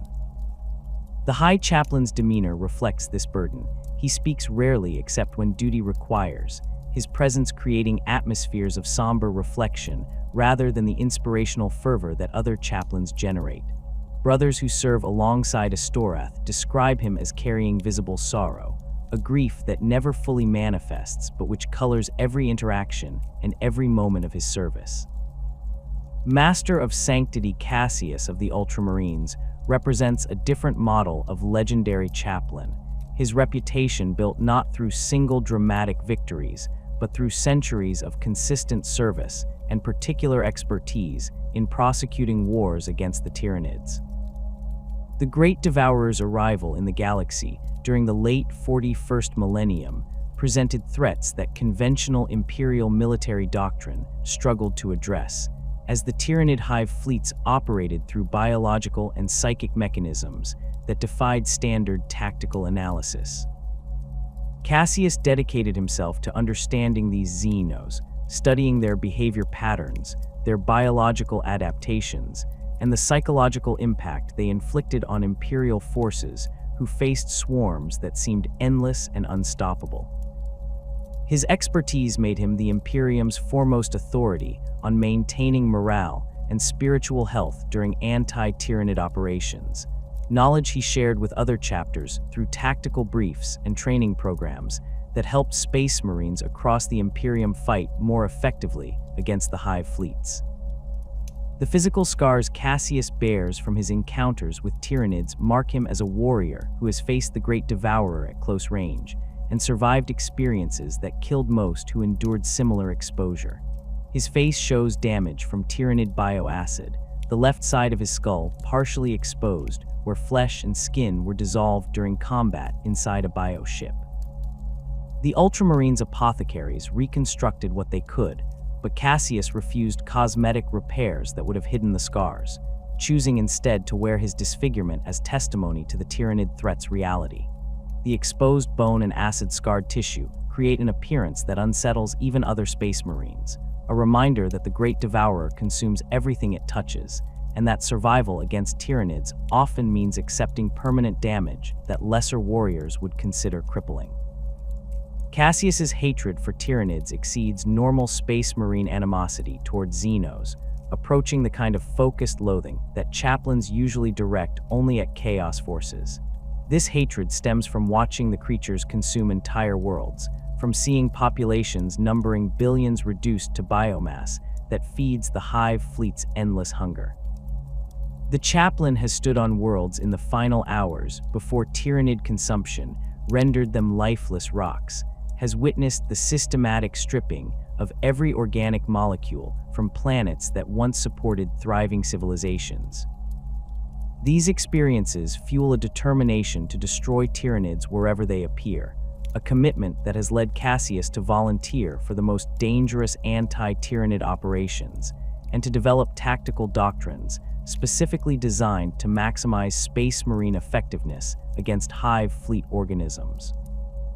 The catechisms of hate that Cassius composed for use against Tyranids have spread throughout the Adeptus Astartes, adopted by chapters across the Imperium as standard liturgies for anti-Xenos operations. These prayers focus warriors' minds on the existential threat the Great Devourer represents, emphasizing that Tyranids seek not conquest or resources, but the complete consumption of all life in the galaxy. The catechisms describe in graphic detail what happens to worlds that fall to hive fleets, the process by which Tyranid organisms strip planets of biomass while leaving nothing but barren rock. Cassius crafted these prayers to generate the kind of absolute hatred necessary for fighting enemies that feel no pain, accept no surrender, and exist only to feed their hive minds' insatiable hunger. Warriors who hear these catechisms before engaging Tyranids fight with enhanced determination, their conditioning triggered by phrases that Cassius designed specifically to overcome the psychological horror that Tyranid swarms inflict. The Master of Sanctity's role in training other chapters to fight Tyranids extends beyond simply sharing tactical knowledge or teaching catechisms. Cassius personally travels to chapters that request his expertise, spending months or even years working with their chaplains and officers to develop anti-Tyranid capabilities tailored to each chapter's specific combat doctrine and resources. A chapter that specializes in armored warfare receives different training than one focused on close assault, as Tyranid swarms present distinct challenges depending on engagement ranges and tactical approaches. The Ultramarine's Master of Sanctity brings not just theoretical knowledge, but practical experience from dozens of campaigns, sharing lessons learned through blood and sacrifice about which tactics work against specific Tyranid organisms and which approaches lead to unnecessary casualties. Interrogator Chaplain Saphon of the Dark Angels served as the chapter's Master of Sanctity before his elevation to the Inner Circle's highest ranks, a progression that reflects both his capabilities as a spiritual leader and his absolute trustworthiness regarding the chapter's most closely guarded secrets. His tenure as Master of Sanctity established protocols for training interrogator chaplains that the chapter maintains in the 41st millennium, systems for identifying candidates who possess the psychological resilience necessary for learning about the fallen and for performing the interrogations that hunting these traitors requires. Saphon's influence extends beyond the Dark Angels to their successor chapters, as many of these chapters adopted the organizational structures and training methods he developed during his centuries of service. The interrogator chaplain's expertise in extracting confessions from captured fallen became legendary within the Inner Circle, his techniques proving effective even against traitors who had resisted interrogation for centuries or who had received training from chaos entities in methods for withstanding torture. Saphon approached interrogation as both science and art, combining physical coercion with psychological manipulation and spiritual pressure to break prisoners' resistance systematically. His interrogations sometimes lasted years, patient campaigns of suffering and persuasion that gradually wore down even the most defiant fallen until they confessed everything they knew and begged forgiveness for their betrayal. The records Saphon maintained of these interrogations provide templates that current interrogator chaplains study, learning techniques that have proven effective across 10,000 years of hunting the First Legion's traitors. The burden of knowledge that Saphon carried regarding the fallen and the circumstances of the Dark Angels' divided loyalty during the heresy shaped his approach to spiritual leadership in ways that distinguished him from chaplains in other chapters. He understood that the Dark Angels fought not just against external enemies, but against the constant threat that their secret might be revealed, that some inquisitor or imperial authority might learn about the fallen and declare the entire chapter traitor. This existential threat required vigilance that exceeded normal chaplain duties, constant monitoring, not just for chaos corruption, but for any brother who might inadvertently reveal information about the chapter's history, or who might question too deeply the mysterious deployments that occur when the inner circle detects fallen presence. Safon developed psychological frameworks for managing this dual existence, methods for maintaining absolute secrecy, while also providing genuine spiritual guidance to brothers who knew nothing of what the chaplains truly protected. The legendary chaplains who have shaped their chapters across millennia share common characteristics despite their diverse backgrounds and the different challenges they faced.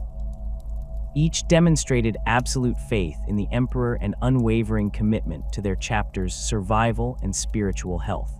Each proved willing to make decisions that cost lives, including sometimes their own brothers' lives, when those decisions served the greater purpose of protecting the chapter from corruption or destruction. Each developed expertise that extended beyond simple spiritual leadership to encompass tactical innovation, political navigation, or specialized knowledge that made them invaluable resources for their chapters and sometimes for the wider Imperium. Their legacies persist through the protocols they established, the prayers they composed, and the examples they set for subsequent generations of chaplains who continue their work in the 41st millennium's endless wars. The tearing of reality that created the Great Rift fundamentally altered the operational environment for chaplains across the Imperium, transforming challenges that were already severe into existential crises that test the limits of even Space Marine faith. The Cicatrix Maledictum split the galaxy in two, with the Imperium Nihilus on the darkness side of the rift cut off from Terra's Astronomicon, and the Imperium Sanctus struggling to maintain cohesion despite retaining connection to the Emperor's light. Warp storms of unprecedented intensity rage across both halves of the divided Imperium, making travel between systems unreliable or impossible for extended periods.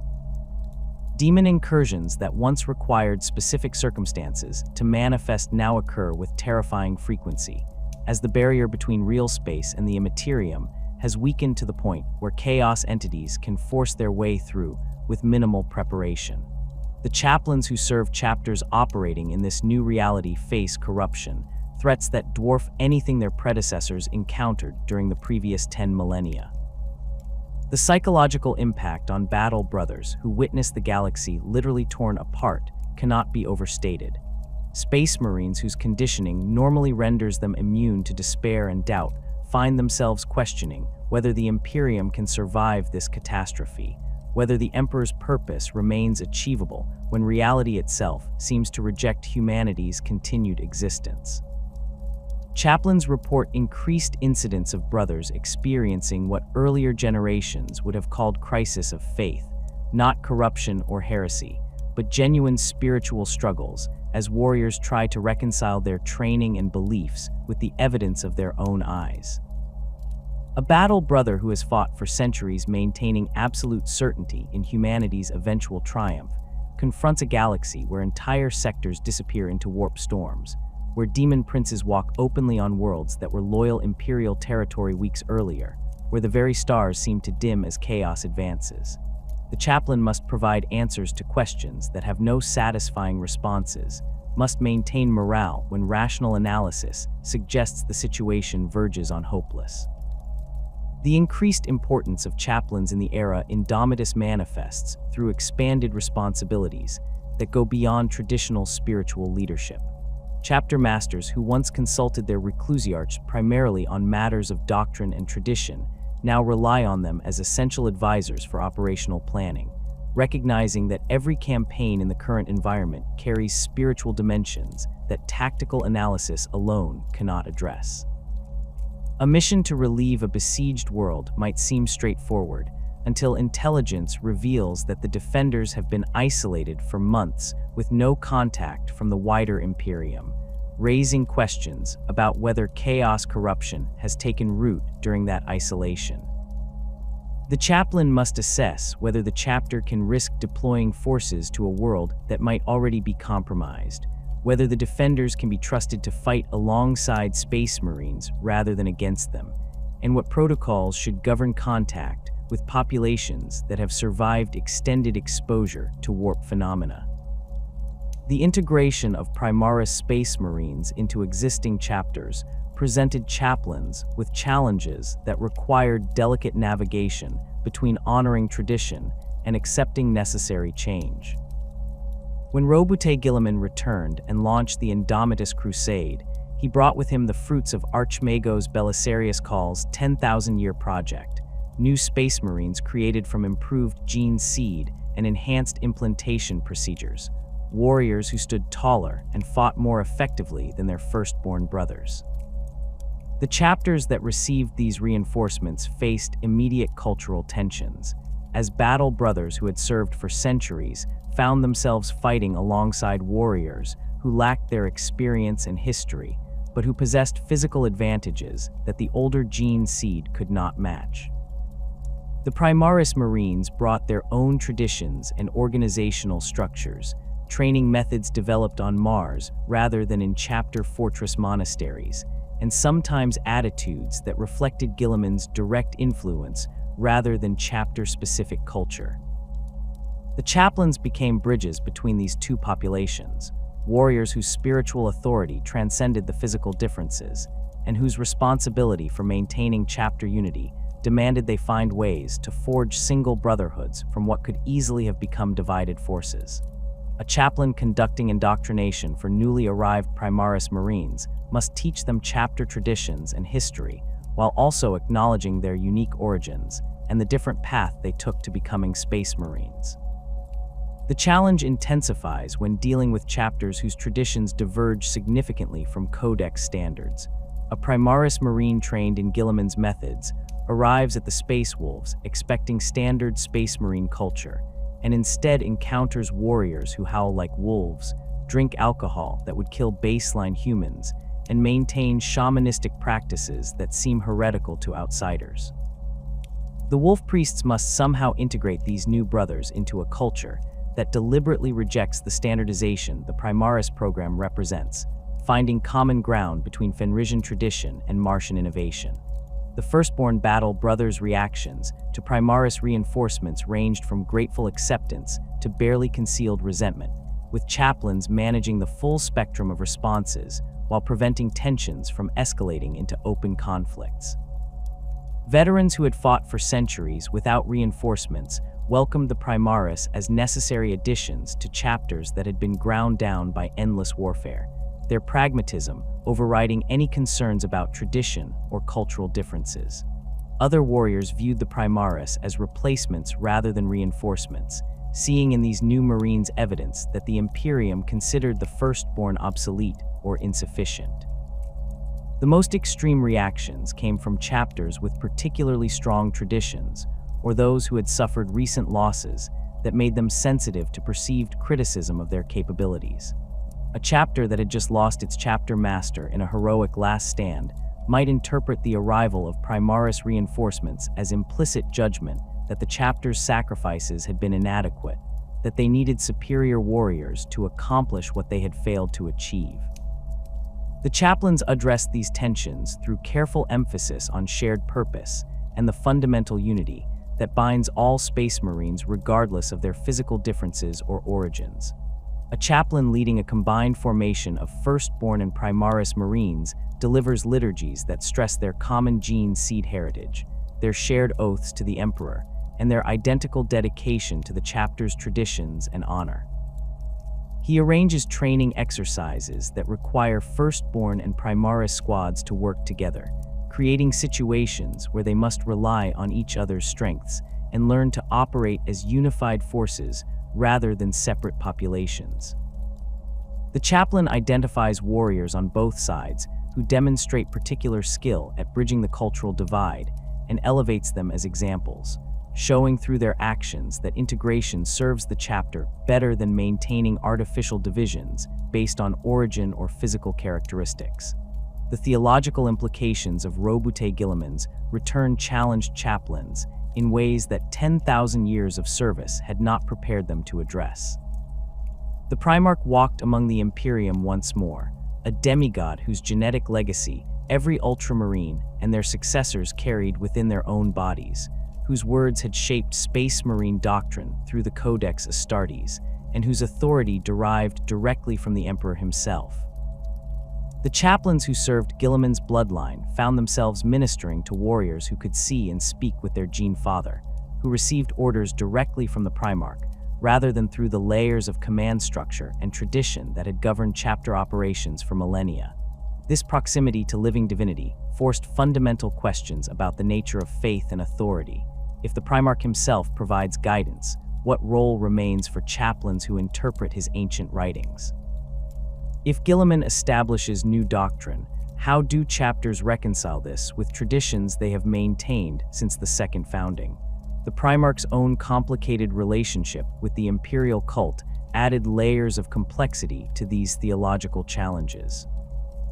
Guilliman made clear his discomfort with being worshipped, his rejection of the religious framework that had grown around the emperor during his 10,000-year absence, and his belief that the current Imperium represented a grotesque corruption of everything he and his father had fought to create. The chaplains who served in his presence had to navigate the contradiction between their role as spiritual leaders in a fundamentally religious organization and the Primarch's stated preference for the imperial truth's atheistic rationalism. A chaplain conducting prayers before battle in Guilliman's presence must balance his duty to maintain his brother's faith with awareness that the Primarch himself considers such prayers superstitious nonsense, that the demigod they venerate as Gene Father views their spiritual practices as symptoms of the Imperium's decline rather than sources of strength. The chapters that do not descend from Guilliman's Gene Seed faced different but equally significant challenges regarding the Primarch's return. The authority Guilliman wielded as Lord Commander of the Imperium theoretically extended to all Space Marine chapters, yet many maintained traditions and organizational structures that conflicted with his preferences and the Codex standards he had authored.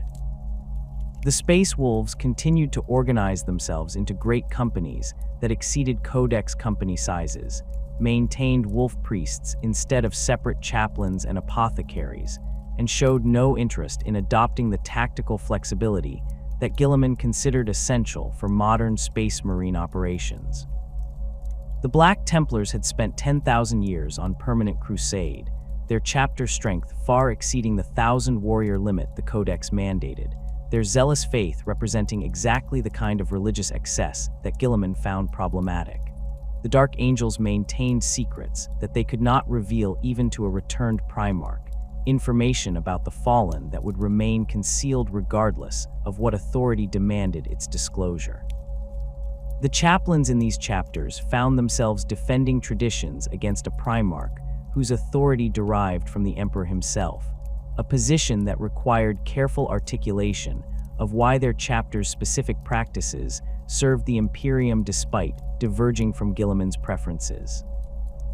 The arguments they constructed emphasized results rather than doctrine.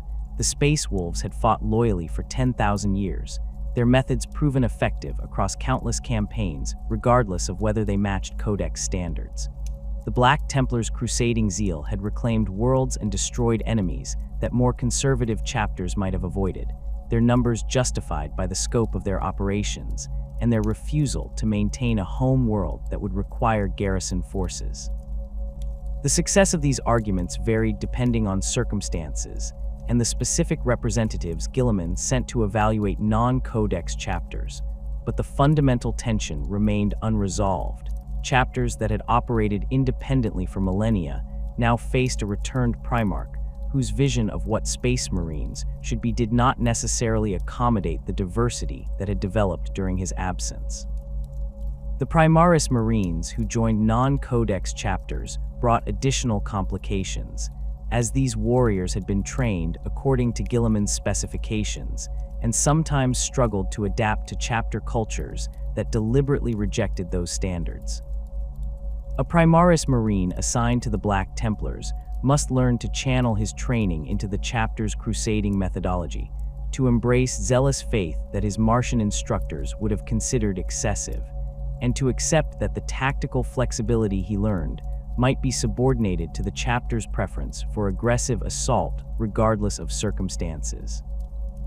The chaplains who oversaw this integration served as translators between Guilliman's vision and chapter reality, helping Primaris Marines understand why their new brothers operated differently, while also helping firstborn warriors recognize that the Primaris brought capabilities and knowledge that could enhance the chapter's effectiveness without requiring abandonment of core traditions. The response to these challenges varied across the chaplaincy, as individual reclusiarchs and masters of sanctity developed approaches that fit their chapter's specific circumstances and culture. The Ultramarines embraced Guilliman's return with enthusiasm that bordered on religious fervor, despite the Primarch's discomfort with such devotion. Their chaplains working to channel this excitement into productive integration of Primaris reinforcements and adaptation to the Primarch's updated tactical doctrines. The Imperial Fists approached the situation with characteristic stoicism, their chaplains emphasizing duty and acceptance of change as necessary responses to altered circumstances regardless of personal preferences. The Blood Angels chaplains focused on ensuring that Primaris Marines understood the chapter's genetic curse and the constant struggle against the Red Thirst and Black Rage, preparing these new brothers for challenges that their enhanced physiology might not fully protect them against. The chapters operating in the Imperium Nihilus faced the most severe challenges, as the darkness beyond the Great Rift offered no hope of reinforcement or relief from Terra. The Astronomican's light does not reach these worlds, making warp travel even more dangerous than it has become elsewhere and rendering long-range coordination between chapters nearly impossible. The chaplains serving in the Imperium Nihilus must maintain their brothers' faith without the psychological anchor that connection to Terra provides, must convince warriors that they still serve the Emperor's purpose despite being cut off from the throne world and everything it represents. Some chapters in the Nihilus have not received word from the wider Imperium in years, operating based on intelligence that may be completely outdated and making strategic decisions, without knowing whether the sectors they fight to defend still matter to the Imperium's overall survival. The increased frequency of demonic manifestation in the Nihilus forces chaplains to maintain constant vigilance against corruption that can appear literally anywhere without warning. A world that was clean of taint yesterday might host demon incursions today, the weakened barrier between real space and the warp, allowing chaos entities to manifest with minimal preparation or ritual. The chaplains develop new protocols for rapid spiritual assessment of populations the chapter encounters, methods for determining within hours rather than days whether Imperial citizens have been compromised by extended exposure to warp phenomena. These assessments often yield heartbreaking results. Populations that have remained loyal to the Emperor despite impossible circumstances must sometimes be declared too corrupted to save, their exposure to demonic influence having progressed beyond the point where cleansing remains possible. The chaplain who makes such determinations condemns millions to death, authorizing orbital bombardment or virus bombing that will sterilize entire worlds to prevent chaos corruption from spreading further. The eternal mission that defines the chaplaincy remains unchanged despite all these new challenges and complications. The chaplain stands as the unyielding bulwark against despair, doubt, and damnation, ensuring that the Emperor's Space Marines never falter in their sacred duty regardless of how dark the galaxy becomes or how impossible their situation appears. When battle brothers question whether their sacrifices matter, whether the Imperium can survive the forces arrayed against it, whether the Emperor still watches over his warriors, the chaplain provides answers rooted in 10,000 years of faith and service.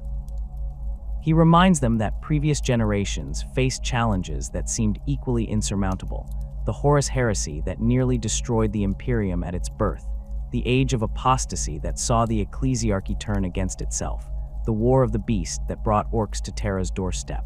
The Imperium survived all these catastrophes through the faith and sacrifice of warriors who refused to surrender even when defeat seemed certain. The chaplain's authority to judge and execute remains as absolute in the 41st millennium as it was when Malcador the Sigillite first established the institution during the heresy. A brother who shows signs of corruption faces the same swift justice that traitors encountered 10,000 years ago, the crozius falling without hesitation or mercy when spiritual compromise threatens the chapter's integrity. The difference in the current era lies in the frequency with which chaplains must exercise this terrible authority, as the weakened barriers between real space and the warp create more opportunities for corruption to take root, and the increased desperation of imperial forces tempts warriors toward bargains and compromises that previous generations would have rejected without consideration. The chaplain who must execute multiple brothers in a single campaign, who watches corruption claim warriors he has known for decades, carries burdens that test even Space Marine psychological conditioning. The reclusium continues to serve as the spiritual heart of every chapter, the physical space where traditions are preserved, and where chaplains maintain the records and relics that connect current warriors to their chapter's entire history. The prayers spoken in the reclusium today use the same words that the chapter's founders spoke at the second founding, creating continuity across 10 millennia of service. The relics maintained in the reclusium's halls have witnessed the Imperium's entire post-heresy existence, artifacts that connected to events and warriors whose deeds have passed into legend. The chaplains who tend these spaces understand that they serve as custodians of something larger than themselves or their current brothers, that the reclusium represents the chapter's immortal soul made manifest in physical form. The training of new chaplains continues according to methods established millennia ago, with adjustments made to address current threats while preserving the fundamental framework that has proven effective across 10,000 years of warfare. A chaplain initiate in the 41st millennium studies the same liturgies and catechisms that his predecessors learned during the second founding, learns to recognize corruption through observation techniques that date back to the heresy, and develops the force of personality necessary to command respect from warriors who may have centuries more combat experience. The additional training now includes extensive education about Primaris Marines and their integration, about operating in environments where the warp intrudes more aggressively into real space, and about maintaining faith when the galaxy itself seems to reject humanity's continued existence. The core mission remains unchanged. The chaplain must guard his brothers' souls against corruption while inspiring them to achievements that transcend normal human limitations. The chaplains who serve in the 41st millennium understand that they fight in the Imperium's darkest hour, that the challenges they face exceed anything their predecessors encountered during 10,000 years of continuous warfare.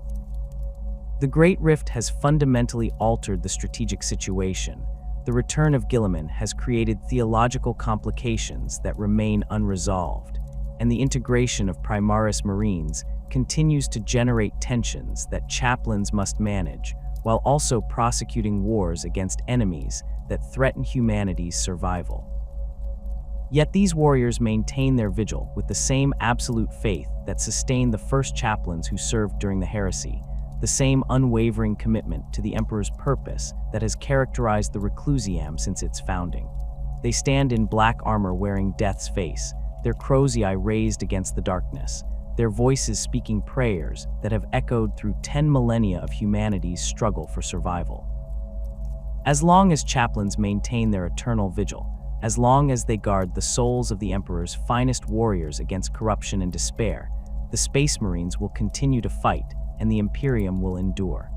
The galaxy may burn and reality itself may tear apart, but the faith the chaplains preserve will sustain humanity's defenders through whatever horrors the 41st millennium brings, ensuring that the Emperor's purpose advances even in an age of unprecedented darkness.